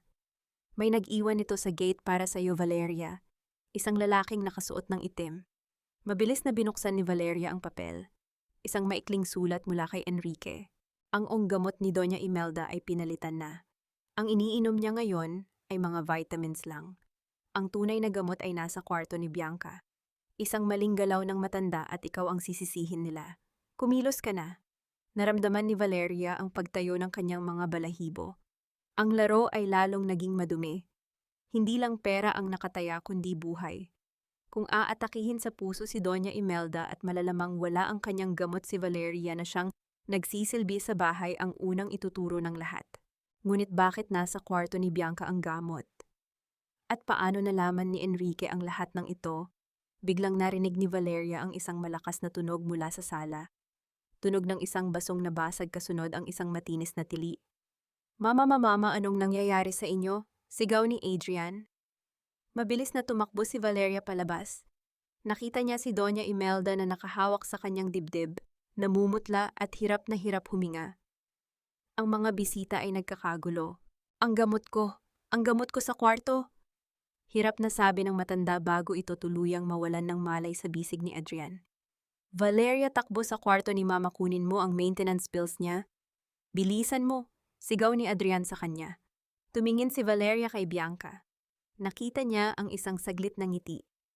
Sa labi ng babae, isang ngiti ng isang taong nakaisip ng perpektong paraan para tuluyang mailibing ang kanyang kaaway. Kung pupunta si Valeria sa kwarto ni Doña Imelda, wala siyang mahahanap doon. At kung pupunta siya sa kwarto ni Bianca, sasabihin nilang nagnanakaw siya. Isang bitag. Isang napakatalinong bitag. Ngunit may isang bagay na hindi alam ni Bianca. Alam ni Valeria kung nasaan ang tunay na gamot dahil sa sulat ni Enrique. Habang ang lahat ay nakatuon kay Doña Imelda, mabilis na pumanhik si Valeria sa itaas. Hindi siya pumunta sa kwarto ng kanyang biyenan. Tinahak niya ang daan patungo sa kwarto ni Bianca. Ang pinto ay nakalock, ngunit dahil sa karanasan niya sa legal department, alam niya kung paano gamitin ang isang simpleng clip para buksan ang mga lumang lock ng mansyon. Isang mabilis na galaw at bumukas ang pinto. Hinalughog niya ang mga drawer ni Bianca. Doon sa ilalim ng mga mamahaling lingerie, nahanap niya ang isang maliit na botelya ng gamot na may pangalan ni Doña Imelda. Ngunit sa tabi nito may nahanap pa siyang isa pang bagay. Isang folder na naglalaman ng mga dokumento, ng paglipat ng ari-arian, mga dokumentong nagsasaad na ang lahat ng shares ni Adrian sa Mendoza Holdings ay ililipat na sa pangalan ni Bianca sa sandaling mamatay ang matanda. Double betrayal, bulong, bulong ni Valeria. Hindi lang si Valeria ang niloloko ni Bianca. Maging si Adrian ay ginagamit lang nito para makuha ang buong kumpanya. Biglang bumukas ang pinto. Nakatayo roon si Bianca, may hawak na baril na maliit. at isang mapanuyang tingin. You really are a smart girl, Valeria. Pero sa kasamaang palad ang mga matatalinong babae ang unang namamatay sa kwentong ito. Beckham, iputok mo Bianca. Sige kalabit mo ang gatilyo, pero siguraduhin mong hindi sasabog ang utak mo sa gulat kapag nalaman mong hindi lang ako ang nakakaalam ng mga dokumentong ito. Ang boses ni Valeria ay kasing lamig ng bakal ng baril na nakatutok sa kanyang noo. Walang bahid ng panginginig sa kanyang mga tuhod. Sa gitna ng dilim ng kwarto ni Bianca, ang tanging nagbibigay ng liwanag ay ang kislap ng mga asul na diamante sa leeg ng babaeng nasa harap niya, ang alahas na naging simbolo ng lahat ng nakaw na kaligayahan. Bahagyang nanginig ang kamay ni Bianca na humahawak sa baril. Ang kanyang mga mata na dati ay puno ng mapanuyang tagumpay ay ngayon ay nababahiran na ng pag-aalinlangan. You're bluffing, Valeria, isang hampas lupang katulad mo walang kakampi sa labas ng mansyong ito. Sino ang maniniwala sa iyo? Hindi mo kailangang maniwala sa akin. Dahan-dahang humakbang si Valeria pasulong kahit na ang dulo ng baril ay nakabaon na sa kanyang balat. Pero itanong mo sa sarili mo, nasaan si Enrique Santos ngayon? At bakit niya ibinigay sa akin ang impormasyon tungkol sa gamot ni Mama? Nang marinig ang pangalan ni Enrique, tila nabuhusan ng yelo si Bianca. Ang kanyang labi ay kumitid at ang kanyang paghinga ay naging gipit. Enrique, anong kinalaman ng lalaking iyon dito? Siya ang nag-utos sa akin na pumunta rito. Pagsisinungaling ni Valeria, nang may matatag na tinig gamit ang kumpiyansa na itinuro sa kanya ng kanyang ama. At habang nakatutok sa akin ang baril mo, may mga kopya na ng folder na ito na ipinapadala sa mga board members ng Mendoza Holdings. Sa sandaling pumutok iyan, hindi lang ako ang mamamatay. Mamamatay din ang lahat ng pangarap mong maging reyna ng kumpanyang ito. Isang matagal na katahimikan ang bumalot sa silid, maliban sa malayo at mabilis na tunog ng sirena ng ambulansya na paparating sa labas ng mansyon. Sa ibaba maririnig ang mga sigaw ni Adrian, tinatawag ang pangalan ni Valeria nang may halong galit at desperasyon. Dahan-dahang ibinaba ni Bianca ang baril, ngunit ang kanyang mga mata ay nananatiling nanlilisik. You think you're smart, don't you, Fine? Kunin mo ang gamot. Iligtas mo ang matandang iyan. Pero tandaan mo, Valeria, sa sandaling lumabas tayo sa pintong ito, gagawin kong impyerno ang bawat hininga mo. Matagal na akong nasa impyerno, Bianca, sagot ni Valeria habang mabilis na kinukuha ang botelya ng gamot. Nasanay na ako sa init. Ikaw ang dapat mag-ingat dahil baka ang apoy na sinimulan mo ang mismong tutupok sa'yo. Mabilis na bumaba si Valeria sa sala. Nadatnan niya si Doña Imelda na nakahiga sa sahig, ang muka ay kulay abo na at ang mga labi ay nangingitim. Si Adrian ay nakaluhod sa tabi ng kanyang ina, ang kanyang mga kamay ay nanginginig habang pilit na ginigising ang matanda. The medicine, give it to me, sigaw ni Adrian nang makita si Valeria. Mabilis na dinurog ni Valeria ang tableta at ipinainom sa kanyang biyenan. Lumipas ang ilang minutong tila habang buhay bago dahan-dahang huminga ng malalim si Doña Imelda. Ang kulay sa kanyang mukha ay unti-unting bumalik, ngunit ang kanyang mga mata ay nananatiling puno ng takot at panghihina. Nang dumating ang mga medic at isinakay si Doña Imelda sa ambulansya, tumayo si Adrian at hinarap si Valeria. Sa halip na pasasalamat, isang matalim na tingin ang ipinukol niya sa kanyang asawa. Bakit ang tagal mo sa itaas? At bakit galing ka sa kwarto ni Bianca? Tanong ni Adrian, ang kanyang boses ay puno ng hinala. Tumingin si Valeria kay Bianca. Nakakababalang din suot ang kanyang mapanlinlang na maskara ng pag-aalala. May kinuha lang ako, Adrian. Isang bagay na maaring magpabago sa tingin mo sa lahat ng nangyayari. Ano iyon? Wala, singit ni Bianca, mabilis na lumapit at hinawakan ang braso ni Adrian. Nalito lang siguro si Valeria dahil sa taranta. Ang mahalaga ay ligtas na si Tita Imelda. Di ba, Val? Tumingin si Valeria ng diretso kay Bianca, pagkatapos ay kay Adrian. Naramdaman niya ang folder na nakatago sa loob ng kanyang damit, ang ebidensya ng pagtataksil ni Bianca. Ngunit naalala niya ang babala ni Enrique, huwag mong itatapon ang alas mo nang wala sa panahon. Oo, Bianca, nalito lang ako, wika ni Valeria nang may nakakalokong ngiti. Pero huwag kang mag-alala, Adrian. Maayos na ang lahat. Mas maayos pa sa inakala nyo. Nang makaalis ang ambulansya kasunod si Adrian at Bianca, naiwan si Valeria sa gitna ng magulo at basang sala ng mansyon. Ang mga bisita ay nag-alisan na nag-iwan ng mga baso ng alak na kalahati pa ang laman at mga platong may tira-tirang pagkain. Inilabas ni Valeria ang kanyang cellphone at tinawagan si Enrique. Nakuha ko na ang folder. Alam ko na ang plano ni Bianca. Wika ni Valeria ang kanyang boses ay nanginginig sa pagod at emosyon. Magaling sagot ni Enrique mula sa kabilang linya. Ngayon handa ka na bang malaman ang susunod na bahagi ng kwento? Ang bahaging hindi sinabi sa iyo ni Isabel. Ano iyon? Ang folder na hawak mo. Hindi lang iyan tungkol sa shares. Tingnan mo ang huling pahina, ang pirma ng nanay ko. Mabilis na binuksan ni Valeria ang folder at tinignan ang huling pahina. Doon sa ilalim ng pangalan ni Bianca ay isang pamilyar na pirma. Isang pirma na nakita na niya noon sa mga lumang sulat ng kanyang ama. Imelda Salazar, bulong ni Valeria. Hindi si Bianca ang utak ng lahat ng ito, Valeria. Ginagamit lang siya ni Imelda para ilipat ang lahat ng ari-arian sa isang dummy corporation bago pa man malaman ng board na bangkarote na ang kumpanya dahil sa mga pagsusugal ni Adrian sa ibang bansa. At ang nanay ko, si Imelda, ay handang itapon maging ang sarili niyang anak para lang manatili ang kanyang kapangyarihan. Naramdaman ni Valeria ang pag-ikot ng kanyang mundo. Ang lahat ng inakala niyang katotohanan ay muling nagbago. Si Doña Imelda ang babaeng kakaligtas lang niya sa kamatayan, ang siyang tunay na arkitekto ng kanyang paghihirap. At ikaw, Enrique, sino ka ba talaga sa pamilyang ito? Tanong ni Valeria, ang kanyang boses ay halos pabulong na lang. Ako ang anak na itinapon niya sa basurahan para lang makapasok siya sa pamilya Salazar. Ako ang lihim na kinatatakutan niya. At bukas, Valeria, sa board meeting, sabay nating susunugin ang koronang matagal na niyang ninakaw. Naputo lang tawag. Naiwan si Valeria sa dilim yakap ang folder na puno ng kasinungalingan. Sa bawat tibok ng kanyang puso, nararamdaman niya ang bigat ng katotohanan. Ang taong iniligtas niya ay ang taong pumatay sa kanyang ama. Biglang bumukas ang pinto ng mansyon. Si Nanay Isabel ay nakatayo roon. Ang kanyang mukha ay puno ng luha at takot. Valeria, tumakas ka na ang hikbi ng matanda. Nalaman ni Imelda na alam mo na ang lahat. Hindi sila papuntang ospital.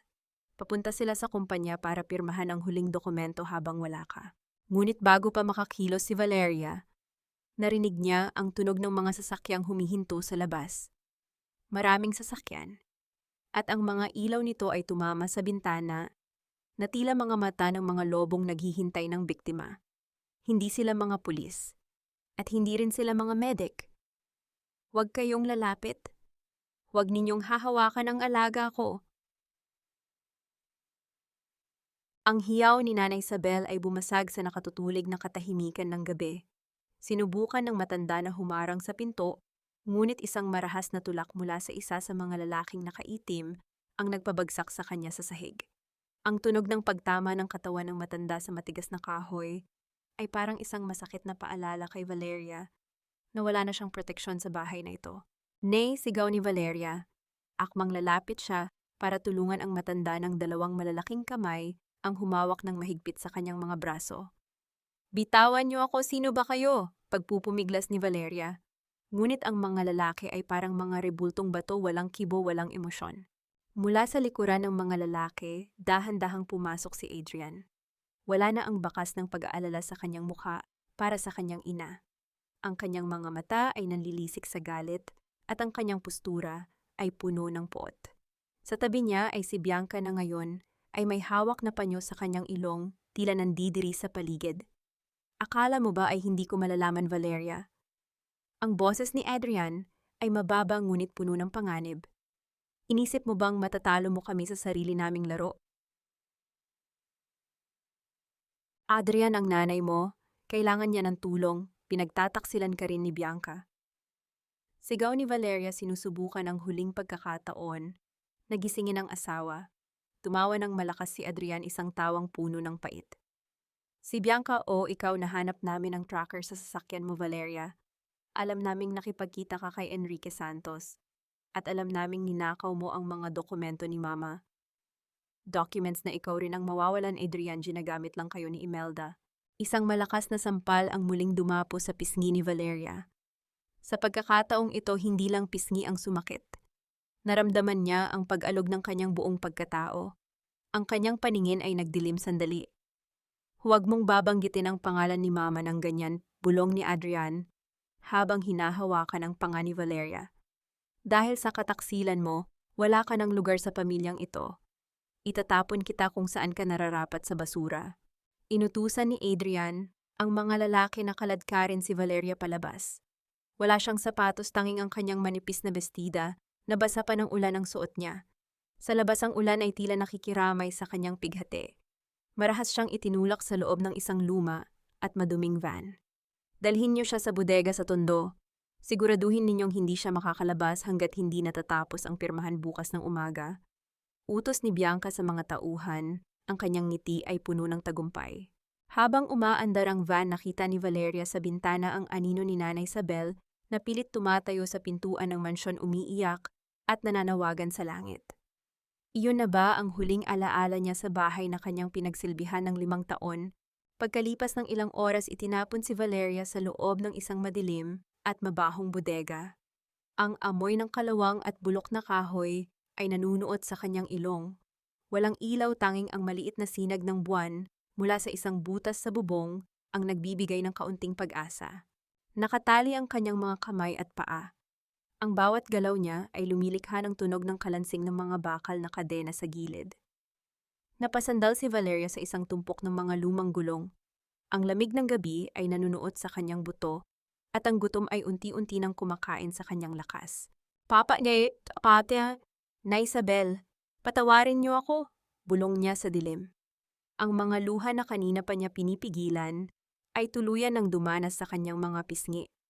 Pakiramdam niya ay nabigo siya. Ang lahat ng plano nila ni Enrique ay tila naglaho na parang bula. Ngunit sa gitna ng kanyang pag-iyak, naramdaman niya ang isang matigas na bagay sa loob ng kanyang lihim na bulsa sa ilalim ng bestida. Ang flash drive. Sa sobrang taranta ni na Adrian at Bianca sa pagkuha ng folder, hindi nila napansin na ang pinakaimportanteng ebidensya, ang digital records ng offshore accounts, ay nanatili sa kanya. Hindi pa tapos ang lahat, wika ni Valeria sa sarili, ang kanyang boses ay unti-unting bumabalik ang tapang. Biglang narinig ni Valeria ang tunog ng mga yabag sa labas ng bodega. Ang tunog ng mga sapatos na humahampas sa semento ay dahan-dahang lumalapit. Ang pinto na gawa sa bakal ay lumikha ng isang nakatutulig na tunog habang ito ay dahan-dahang binubuksan. Isang silweta ng isang lalaki ang bumungad sa kanya. Ang liwanag mula sa labas ay nagmumula sa likuran nito kaya hindi niya makita ang mukha. Sino ka? Kung papatayin niyo ako, gawin niyo na ngayon? Sigaw ni Valeria, pilit na itinatago ang takot sa kanyang boses. Ang lalaki ay hindi nagsalita. Lumapit ito at lumuhod sa harap niya. Sa pamamagitan ng maliit na sinag ng buwan, nakilala ni Valeria ang mga mata nito. Enrique P. Shh! Masyado kang maingay, Valeria, bulong ni Enrique. Mabilis niyang kinuha ang isang patalim at pinutol ang mga tali sa kamay at paa ni Valeria. Akala mo ba ay hahayaan kitang mabulok dito? I told you you're the first piece that needs to fall, but only if I'm the one pushing it. Paano mo nahanap ang lugar na ito? May mga mata ako sa bawat sulok ng kumpanya, maging sa mga tauhan ni Adrian. Itinayo ni Enrique si Valeria. Kailangan nating magmadali. Ang board meeting ay magsisimula sa loob ng 3 oras. Kung hindi tayo makakarating sa Makati, mawawala ang lahat ng pinaghirapan mo. Enrique, bakit mo ito ginagawa? Tanong ni Valeria, habang papunta sila sa naghihintay na sasakyan sa labas. Anak ka ni Imelda, bakit mo gustong pabagsakin ang sarili mong pamilya? Huminto si Enrique at tumingin ng diretso kay Valeria. Ang sakit sa kanyang mga mata ay mas matindi pa sa anumang sugat na natamo ni Valeria ngayong gabi. Dahil ang pamilyang tinutukoy mo, Valeria, ang pumatay sa kaluluwa ko noong sanggol pa lang ako. Itinapon ako ni Imelda sa isang ampunan para lang makapangasawa siya ng isang Salazar. Para sa kanya, isa lang akong dumi sa kanyang malinis na record. Ngayon papatunayan ko sa kanya na ang dumi na itinapon niya ang siyang lulunod sa kanya.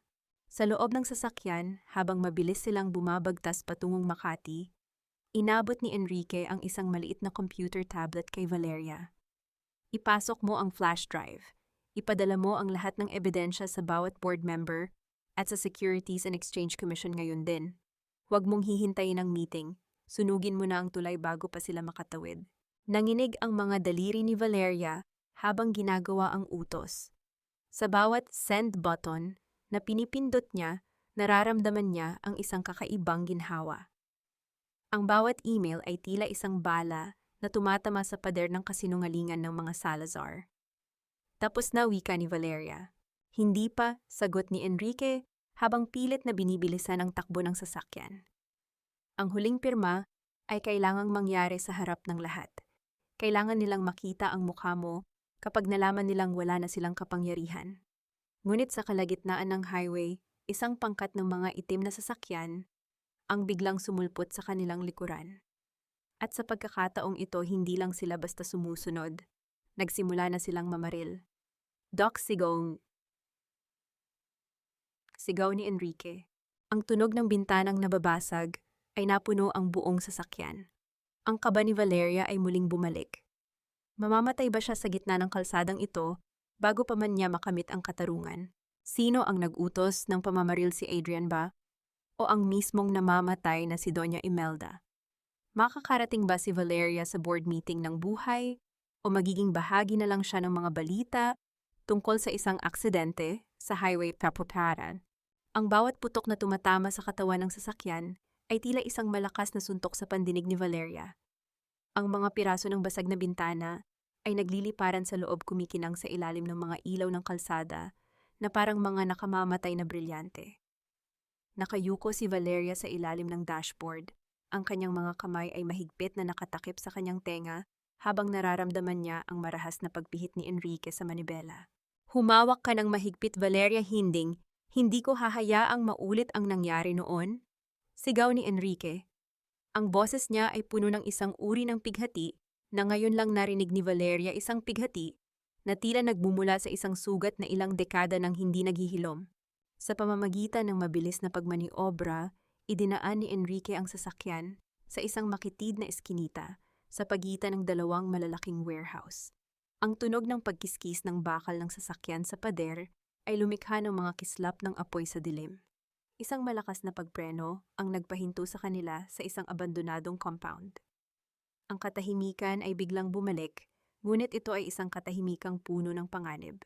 Nawala na natin sila. Bulong ni Enrique, ang kanyang paghinga ay mabigat at mabilis.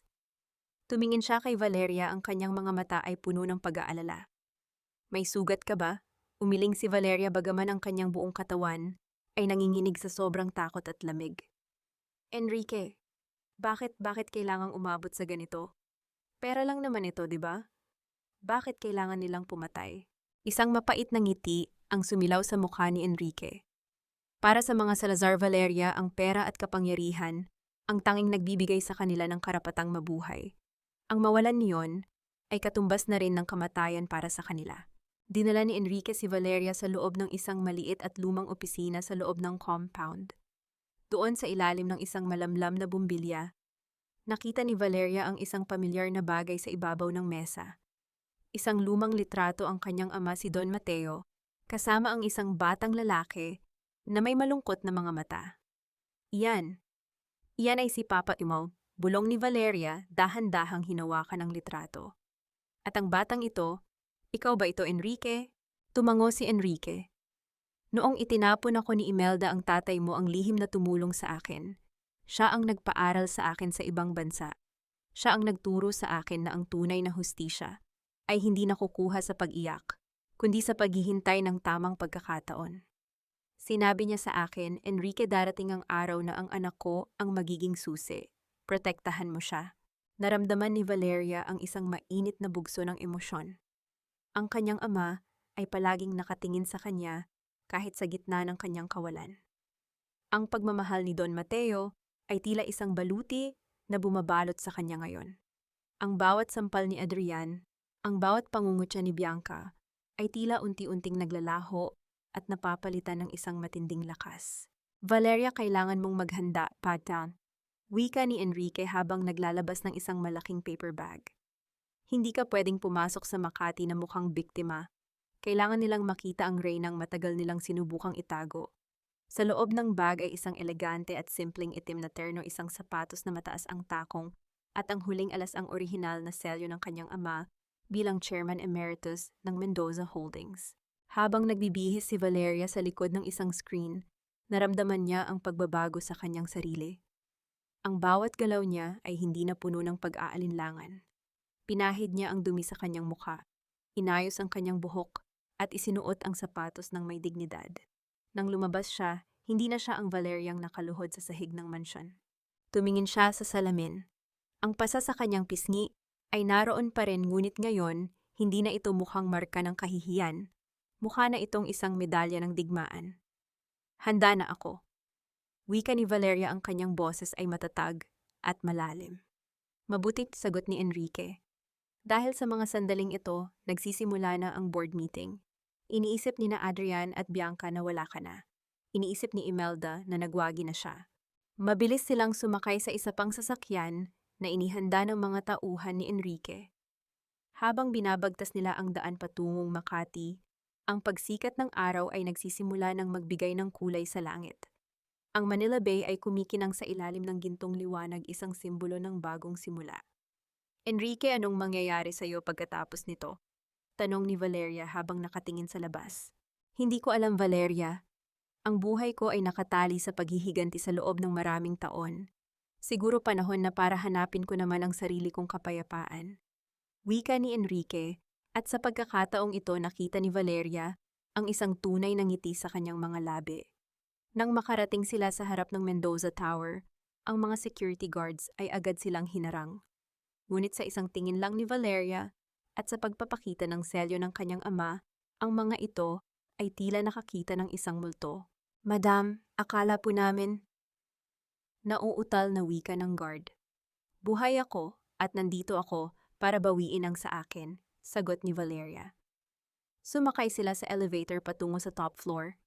Ang bawat palapag na nadadaanan nila ay tila isang hakbang patungo sa katotohanan. Sa loob ng elevator, tinitigan ni Valeria ang kanyang refleksyon sa makintab na bakal. Para sa iyo ito, papabulong niya sa kanyang sarili. Pagbukas ng pinto ng elevator sa ika-45 floor, ang katahimikan ng opisina ay nabasag sa tunog ng kanyang mga takong sa sahig. Naglakad si Valeria patungo sa malaking double doors ng boardroom. Mula sa loob, naririnig niya ang boses ni Adrian, puno ng kumpiyansa at kayabangan. Dahil sa kawalan ng asawa ko at sa mga ebidensyang nagtuturo sa kanyang kapabayaan, iminumungkahi ko na ilipat ang lahat ng voting rights sa aking pangalan bilang paghahanda sa pagsasama ng ating kumpanya sa bagong korporasyon, wika ni Adrian. Isang malakas na tulak ang ginawa ni Valeria sa pinto.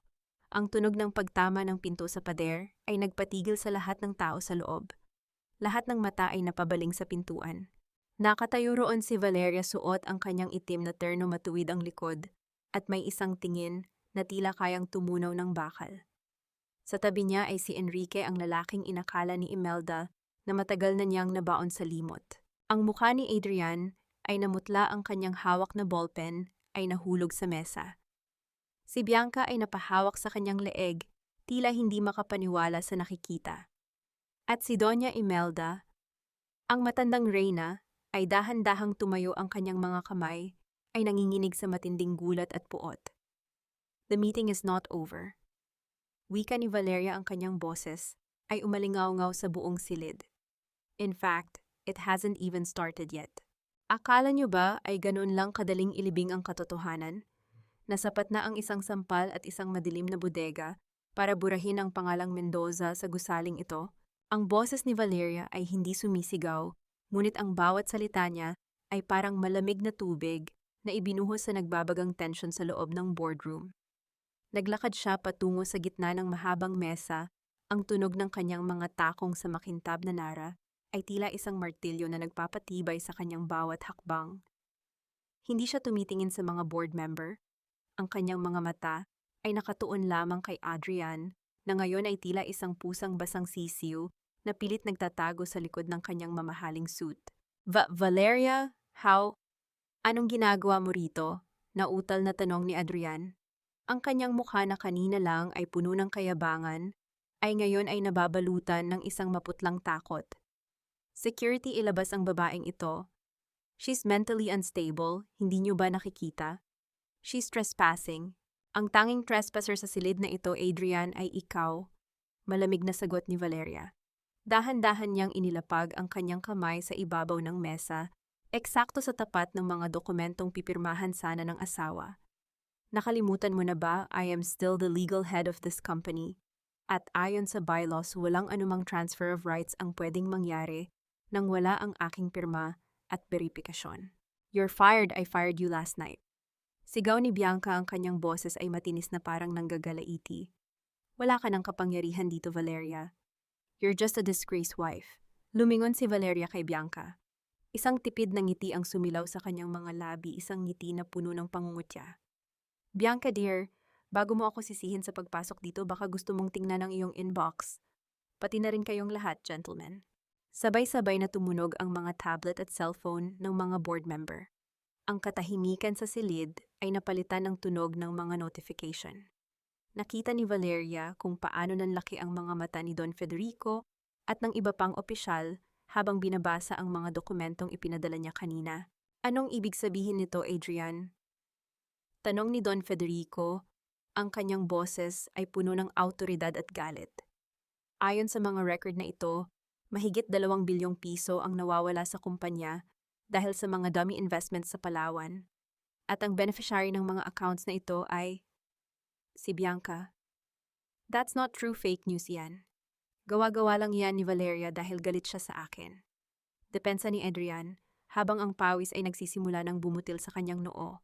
Hindi iyan gawa-gawa, Adrian, singit ni Enrique na kanina patahimik na nakatayo sa likod ni Valeria. Humakbang siya pasulong dahilan para mapaatras si Doña Imelda. Ang bawat transaction, bawat bank transfer, at bawat peking invoice ay may pirma mo at ni Bianca. I have the digital footprints. Ang kumpanyang inakala ninyong pag-aari nyo na ay kasalukuyan nang nasa ilalim ng investigasyon ng SEC. Sino ka ba? At bakit ka nakikialam sa pamilya namin? Hiyaw ni Doña Imelda, pilit na itinatago ang panginginig ng kanyang boses. Sa likod ng kanyang nakasanayang pagmamataas, tumingin si Enrique ng diretso sa kanyang ina. Ang sakit at puot na itinago niya sa loob ng 30 taon ay biglang sumabog sa kanyang mga mata. Kilala mo ako, Imelda. Tumingin ka sa akin. Tumingin ka sa mga matang ito na itinapon mo sa isang ampunan sa Tondo para lang makapasok ka sa pamilya Salazar. Ako ang pagkakamaling pilit mong ibinaon, pero ngayon, ako ang magbabaon sa iyong korona. Nagsimulang magbulungan ang mga board member. Ang kahihiyan-hiya ay tila isang makapal na usok na bumabalot kay Doña Imelda. Ang kanyang prestihiyo, ang kanyang pangalan na matagal niyang iningatan, ay gumuho sa harap ng lahat sa loob ng isang saglit.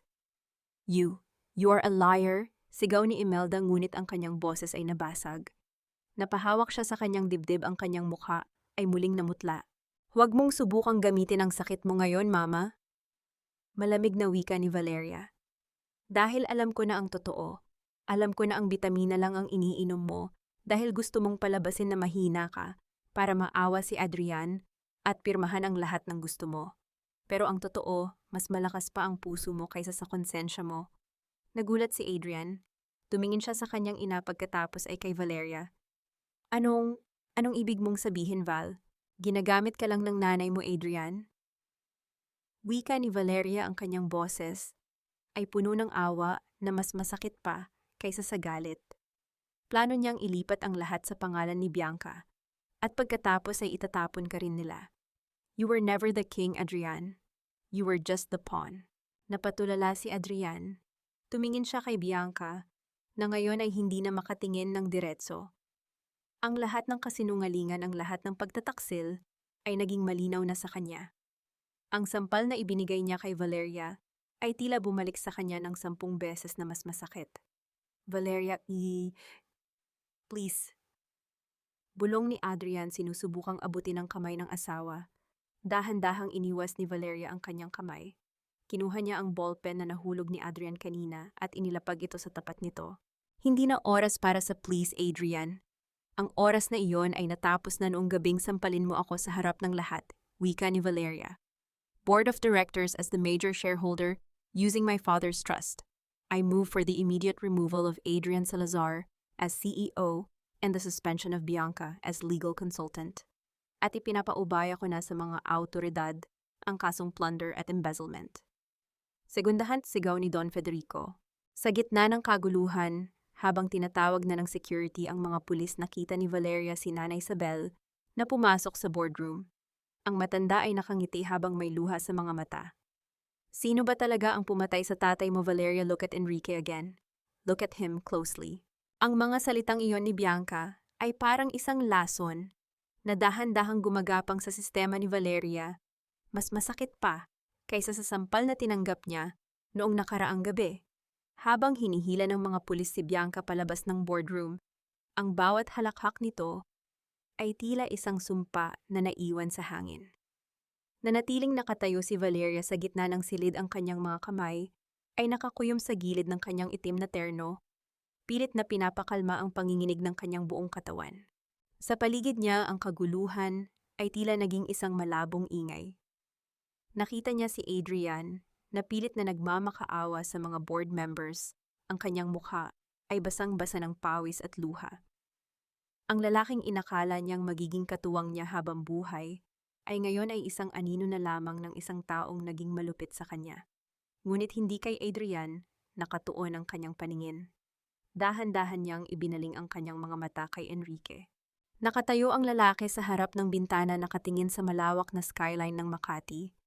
Ang kanyang likod ay matuwid, ang kanyang tindig ay puno ng tagumpay.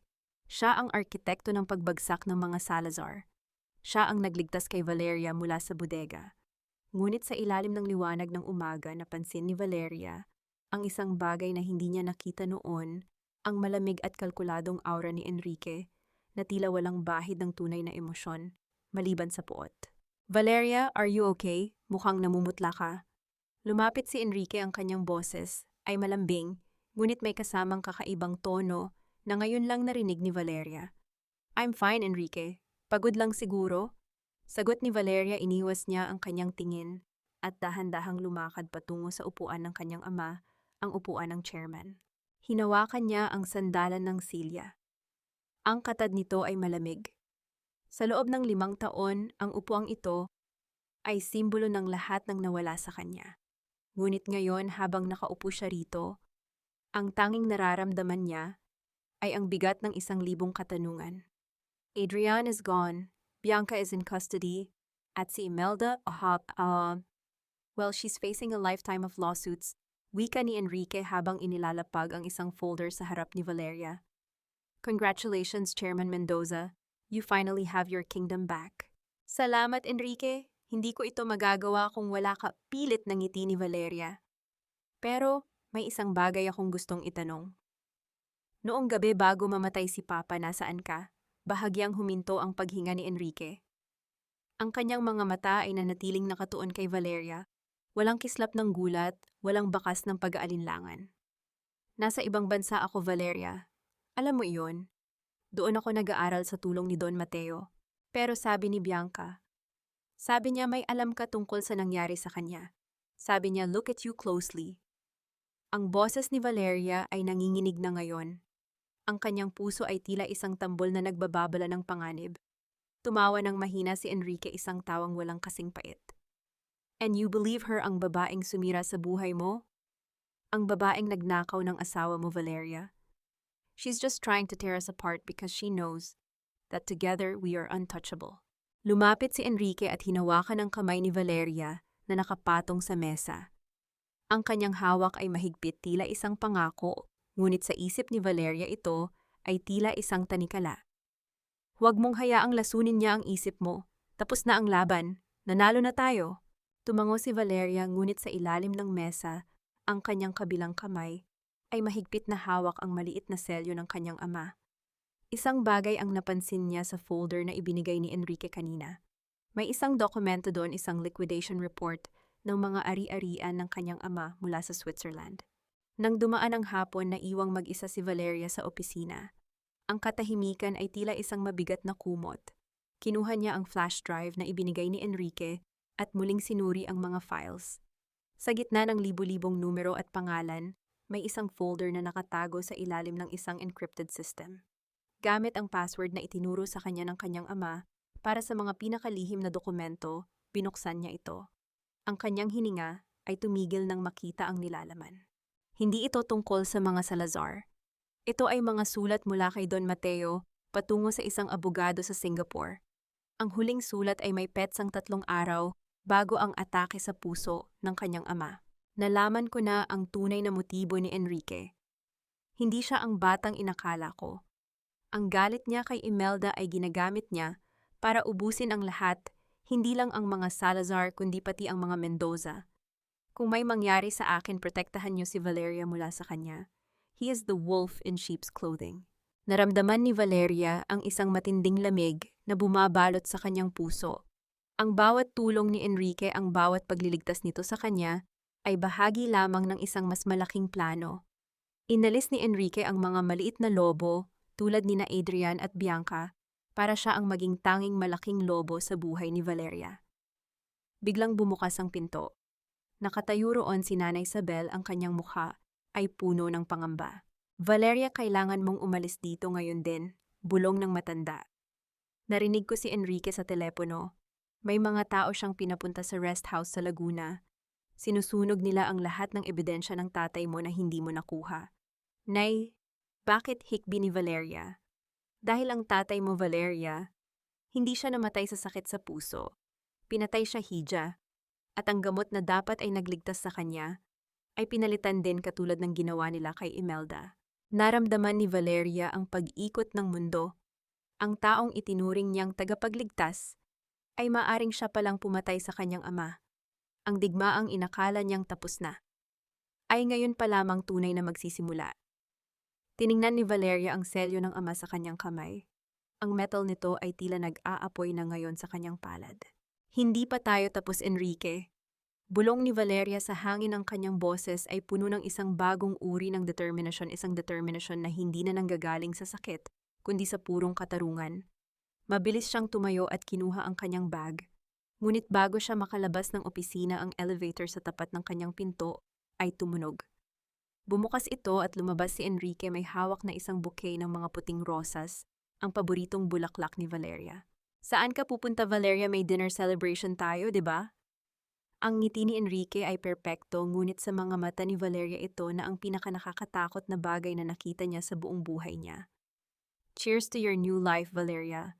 Cheers to the queen who finally found her throne. Ang boses ni Enrique ay parang isang malambot na musika sa loob ng eksklusibong restaurant sa Bonifacio Global City. Itinaas niya ang kristal na baso ng mamahaling wine, ang kislap nito sa ilalim ng madilim na ilaw ay tila nanunukso.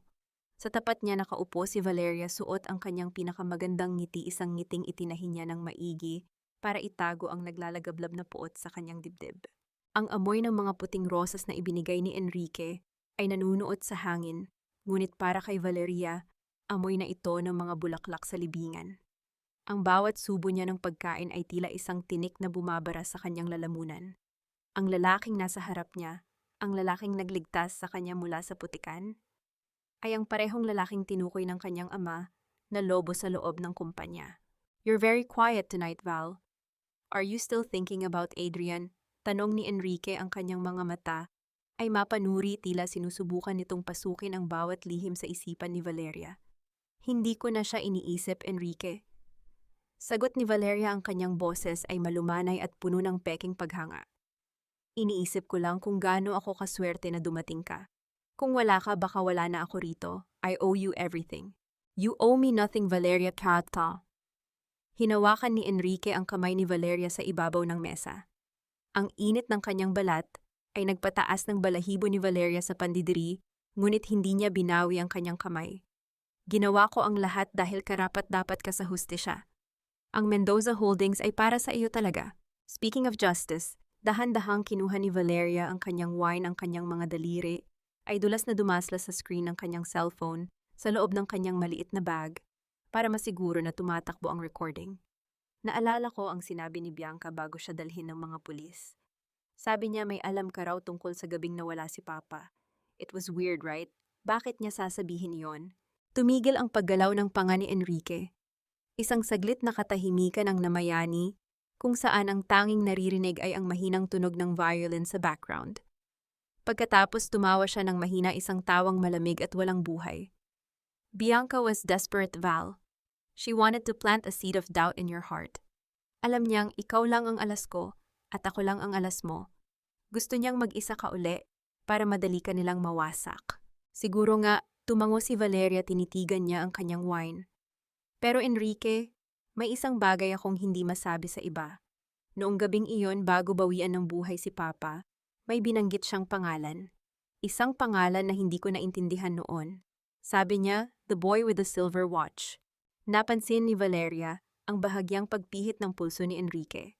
Sa ilalim ng kanyang manggas, aninag ang isang mamahaling silver na relo, isang antigong piraso na bihirang makita sa panahong ito. Isang relong nakita rin ni Valeria sa isang lumang litrato ng kanyang ama, kasama ang batang si Enrique. Relo, maraming tao ang may silver na relo, Valeria. Wika ni Enrique, ang kanyang boses ay medyo bumaba, ang tono naging mas seryoso. Baka guni-guni mo lang iyon dahil sa sobrang pagluluksa. Siguro nga, muling pagsang-ayon ni Valeria. Pero alam mo ba, Enrique, ang relong iyon ay may nakatagong recorder sa loob ayon sa huling sulat ni Papa na nahanap ko sa vault sa Laguna kanina. Isang relong ibinigay niya sa lalaking inakala niyang ituturing siyang ama. Biglang binitawan ni Enrique ang kamay ni Valeria. Ang kanyang mukha ay nawalan ng lahat ng bakas ng pagiging magiliw. Ang maskara ay tuluyan ng nalaglag. Sa loob ng marangyang restaurant, ang hangin ay biglang naging mabigat at mahirap hingahan. Nahanap mo ang sulat, hindi ito tanong kundi isang kumpirmasyon mula kay Enrique. Oo, Enrique, nahanap ko ang lahat. Ang boses ni Valeria ay naging matalim na ngayon, wala na ang pagkukunwari. Nahanap ko ang ebidensya na ikaw ang nagpalit ng gamot ni Papa.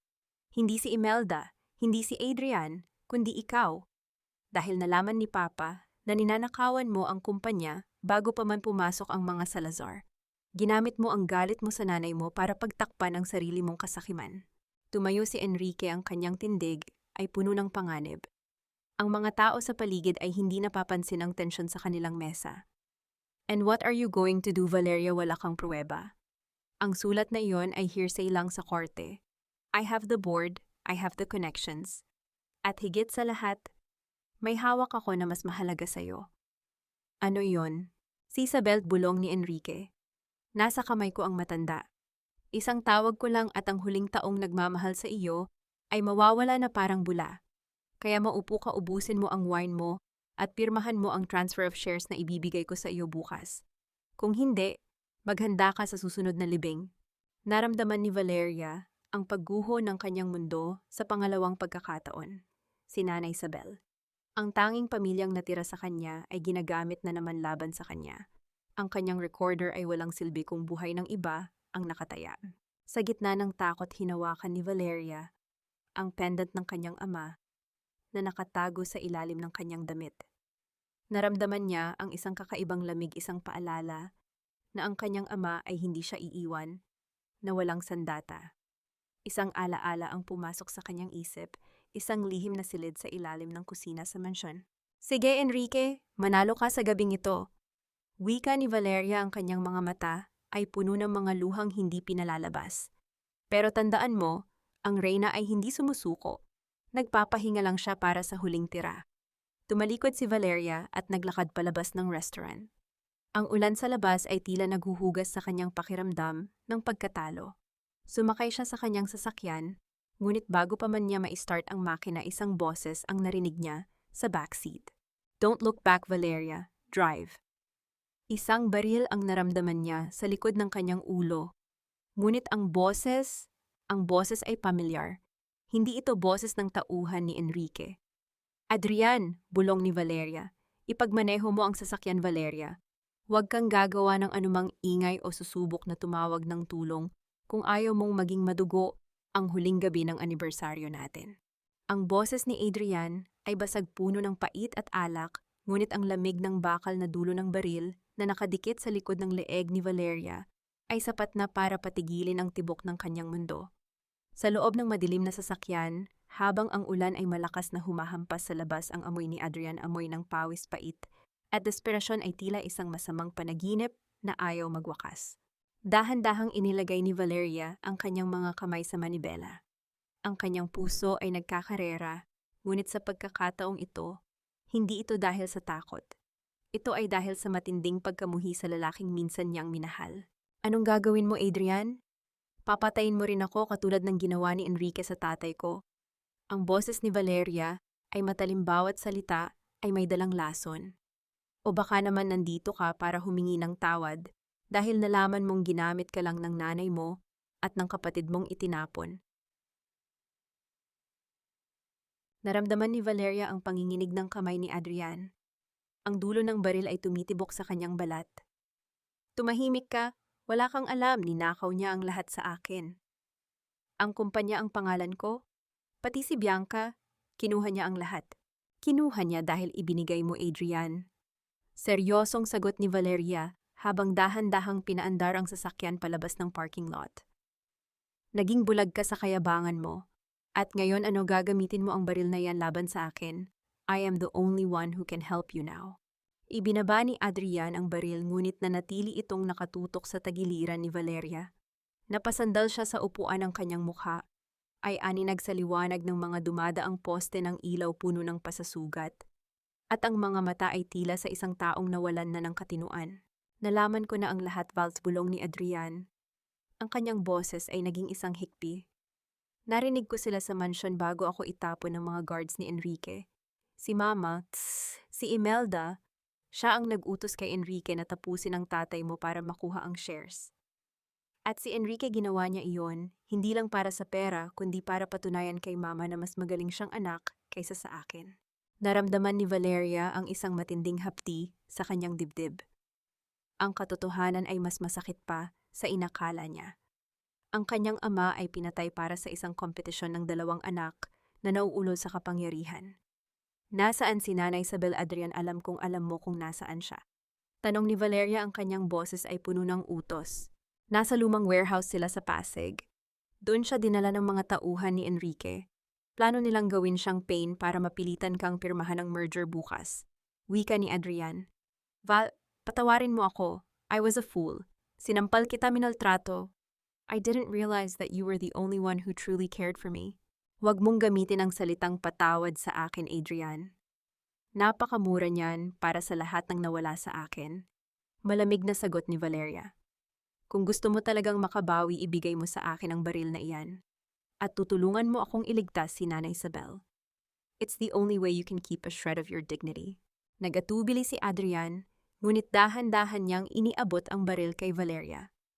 Ang kanilang mga daliri ay nagdampi, isang dampi na dati ay puno ng kuryente ng pag-ibig, ngunit ngayon ay tila pagdampi ng dalawang bangkay. Anong plano natin? Tanong ni Adrian. Pupunta tayo roon. Pero hindi tayo lalaban gamit ang balaswika ni Valeria habang mabilis na nililiko ang sasakyan patungong Pasig. Gagamitin natin ang tanging bagay na kinatatakutan ni Imelda at Enrique, ang katotohanan na ipapahiya sila sa harap ng buong Pilipinas. Nakarating sila sa madilim na warehouse sa gilid ng Ilog Pasig. Ang amoy ng burak at bulok na basura ay nanunuot sa loob ng sasakyan. Nakita nila ang dalawang itim na SUV na nakaparada sa labas. Ang mga tauhan ni Enrique ay nagbabantay, may mga hawak na mahahabang armas. Wait here, utos ni Valeria kay Adrian. I have to go in alone. If they see you, they will kill us both instantly. Valeria, no, it's suicide. Hindi ako mamamatay ngayong gabi, Adrian. May utang pa sa akin ang tadhana, wika ni Valeria, bago lumabas ng sasakyan. Naglakad siya patungo sa pintuan ng warehouse. Ang bawat hakbang niya sa maputik na lupa ay puno ng determinasyon. Pagpasok niya, nakita niya si Nanay Isabel na nakatali sa isang silya, sa gitna may busal ang bibig at puno ng luha ang mga mata. Sa dilim lumabas ang figura ni Enrique. I knew you couldn't resist, Valeria. Ang iyong utang na loob sa matandang yan, ang palaging magiging kahinaan mo, wika ni Enrique, habang nilalaro ang kanyang silver na relo. Hindi iyan kahinaan, Enrique. Iyan ang wala ka ang marunong magmahal, sagot ni Valeria. Inilabas niya ang flash drive at itinaas ito.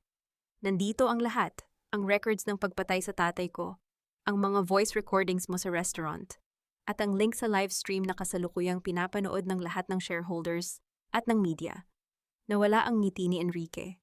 Livestream, anong sinasabi mo? Itinaas ni Valeria ang kanyang cellphone. Ang camera ay nakatutok sa kanila. I've been live since I entered this place, Enrique. Say hello to the world. Ang golden boy ng Mendoza Holdings ay isa palang mamamatay tao. Biglang narinig ang tunog ng mga sirena mula sa malayo. Maraming sirena? Ang asul at pulang ilaw ay nagsimulang tumama sa mga bintana ng warehouse. You bitch, sigaw ni Enrique. Akma siyang susugod nang biglang may pumutok na baril mula sa likuran ni Valeria. Tumama ang bala sa balikat ni Enrique dahilan para mapaluhod ito.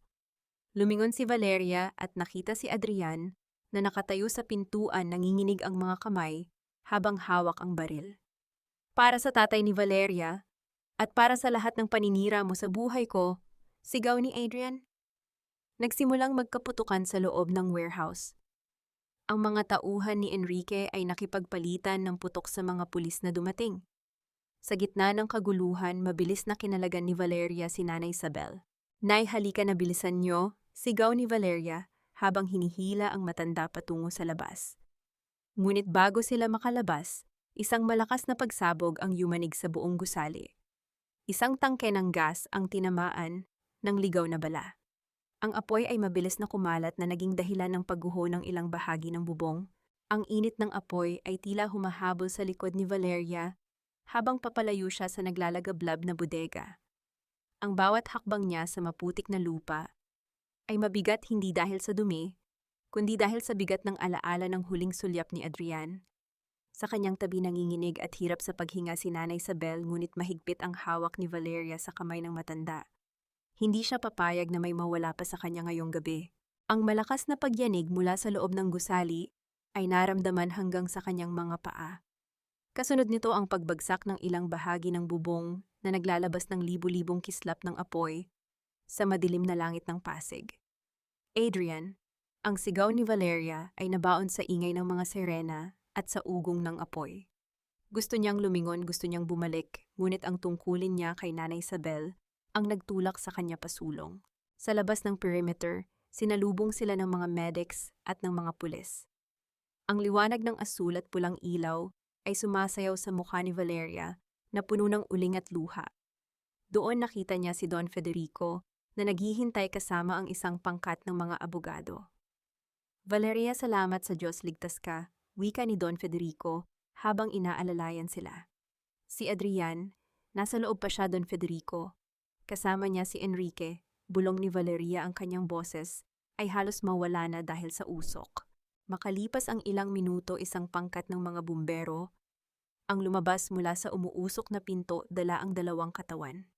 Ang isa ay si Enrique na nakaposas kahit puno ng sugat at paso.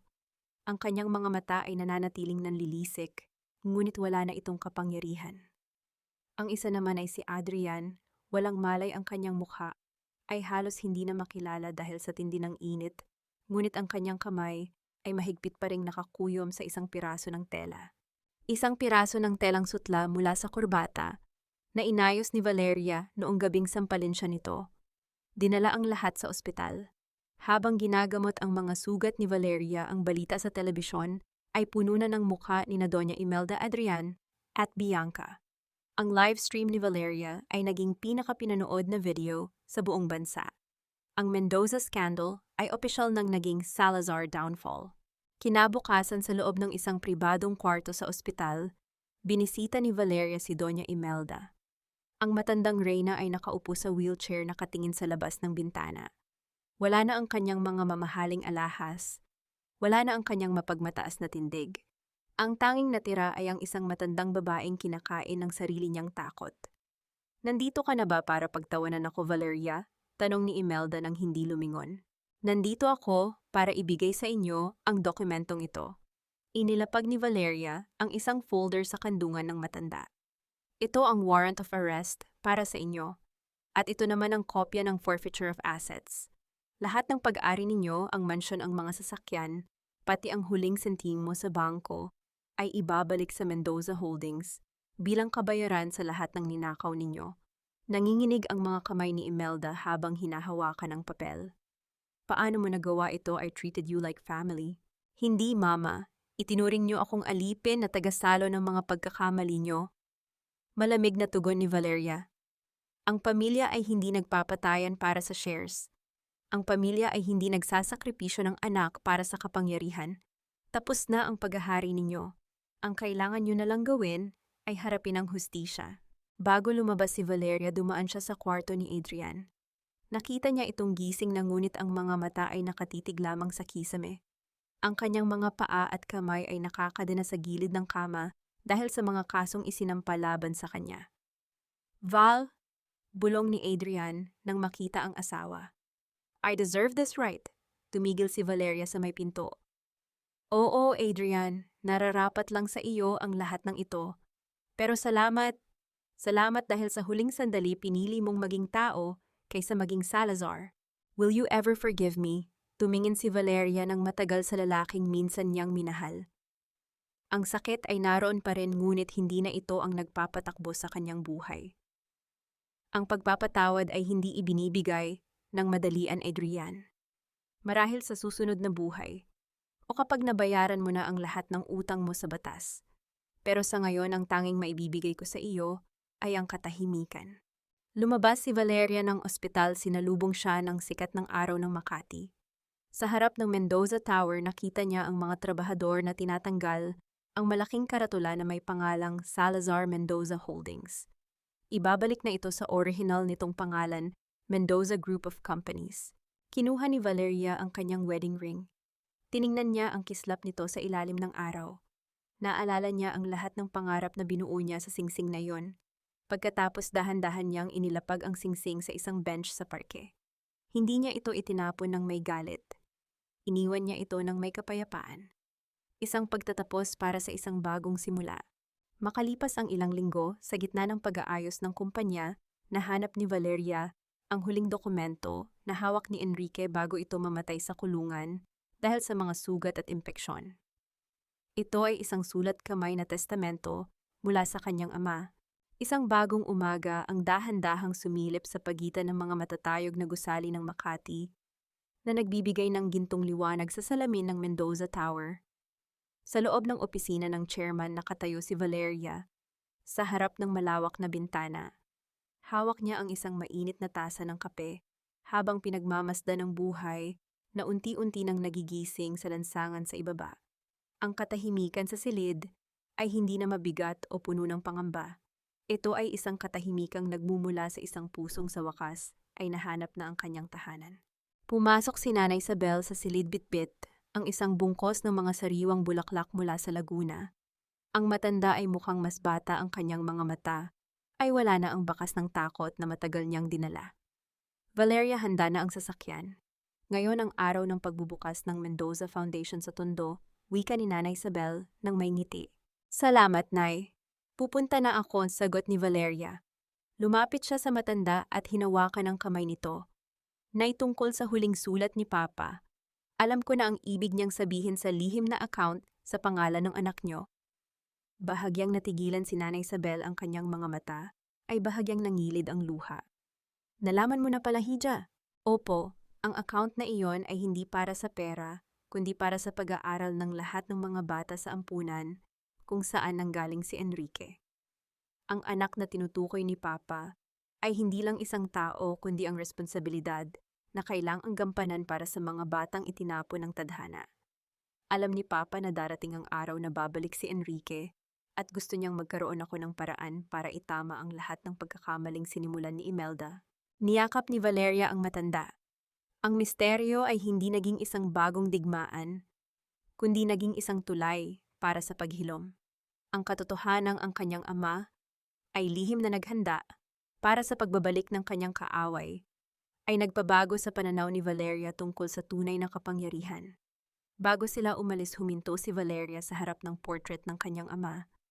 Papa, tapos na ang lahat. Ang pangalang Mendoza ay hindi na simbolo ng yaman lang, kundi simbolo na rin ng pag-asa. Sa huling bahagi ng araw, dumaan si Valeria sa isang tahimik na sementeryo. Hindi siya pumunta sa puntod ng kanyang ama, kundi sa isang maliit at simpleng lapida sa isang liblib na sulok.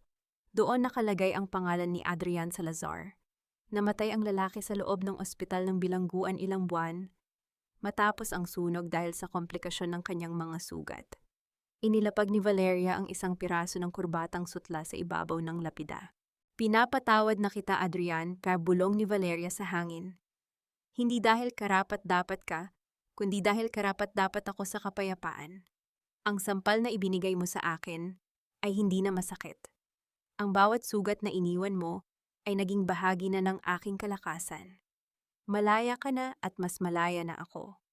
Sa pagtalikod ni Valeria, naramdaman niya ang malamig na simoy ng hangin na tila humahaplos sa kanyang pisngi, isang haplos na hindi na nagdadala ng pait kundi ng isang pangako. Ang buhay ni Valeria Mendoza ay hindi nagtapos sa isang corona or sa isang malaking kumpanya. Nagtapos ito sa pagtuklas na ang pinakamataas na uri ng tagumpay ay ang kakayahang tumayo sa gitna ng bagyo at manatiling buo ang dangal. Ang reyna ay hindi kailangan ng isang hari para maging makapangyarihan. Kailangan niya lang ng sariling katuwiran at isang pusong marunong magpatawad nang hindi nalilimutan ang mga aral ng nakaraan. Habang nagmamaneho siya patungo sa tondo, nakita niya ang pagsikat ng buwan sa Manila Bay. Napangiti si Valeria. Ang gabi ay hindi na nakakatakot. Ang dilim ay isa na lamang paalala na laging may bituing naghihintay na kuminang. Habang pinagmamasdan ni Valeria ang pagsikat ng araw sa Manila Bay, batid niyang ang bawat sugat na natamo niya ay naging bahagi na ng kanyang sariling ningning. Ang singsing na naiwan sa malamig na bangko ng parke ay hindi tanda ng pagkatalo kundi isang tahimik na deklarasyon na ang panahon ng pagpapanggap at pagtitiis ay ganap na nang natapos. Mga mahal kong tagapakinig, maraming salamat sa paglalakbay. Kasama ko hanggang sa huling yugto ng kwentong ito. Habang binubuo ko ang bawat pahina, lalo na ang bahagi kung saan pilit na pinaluhod si Valeria, sa gitna ng karangyaan ng Manila Hotel, habang tinatanggap ang sampal ng kataksilan, hindi ko mapigilang makaramdam ng matinding kirot sa aking puso. Marahil ay may ilan sa inyo na nakaramdam din ng ganoong hapdi. Ang pakiramdam na ang iyong dangal at pagmamahal ay niyuyurakan lamang ng mga taong inakala mong magiging sandigan mo. Ang kwentong ito ay hango sa mga totoong hibla ng buhay, sa mga lihim na luha ng mga kababaihang piniling maging matatag sa kabila ng pagkawasak. Tulad ng kurbatang sutla na madalas nating ayusin, para sa iba minsan ay masyado nating pinagtutuunan ng pansin ang pagpapakitang tao sa harap ng mundo hanggang sa hindi natin napapansin na ang mismong telang ito na pala ang unti-unting sumasakal sa ating kalayaan. Huwag matakot na kalasin ang mga buhol na nagbibigay sa iyo ng sakit. Ang tunay na kagandahan ay hindi nasusukat sa kung gaano ka kaperpekto sa paningin ng iba, kundi sa kung gaano ka katapat sa iyong sarili kapag wala nang nakatingin. Sa inyong palagay, tama lang ba ang naging desisyon ni Valeria na talikuran ang lahat at piliin ang kanyang kapayapaan sa kabila ng huling pagsisisi ni Adrian? O naniniwala ba kayong may puwang pa ang pag-ibig matapos ang ganon katinding pagtataksil? Napaka-interesante sigurong malaman ang inyong mga saloobin. Habang pinapakinggan nyo ang boses kong ito, nasaan ba kayo ngayon? Marahil ay nagluluto kayo para sa inyong mga anak, nagtitiklop ng mga damit, o baka naman nagpapahinga matapos ang isang mahabang araw ng pagtatrabaho. Ibahagi nyo naman sa comment section ang inyong mga karanasan o kung anong bahagi ng kwento ang pinakahumaplos sa inyong damdamin. Huwag din ninyong kalimutang i-like at i-share ang ating kwento upang mas marami pa tayong mabigyan ng inspirasyon at lakas. Dalangin ko ang inyong anlalaking kaligtasan at higit sa lahat ang katahimikan ng inyong mga puso.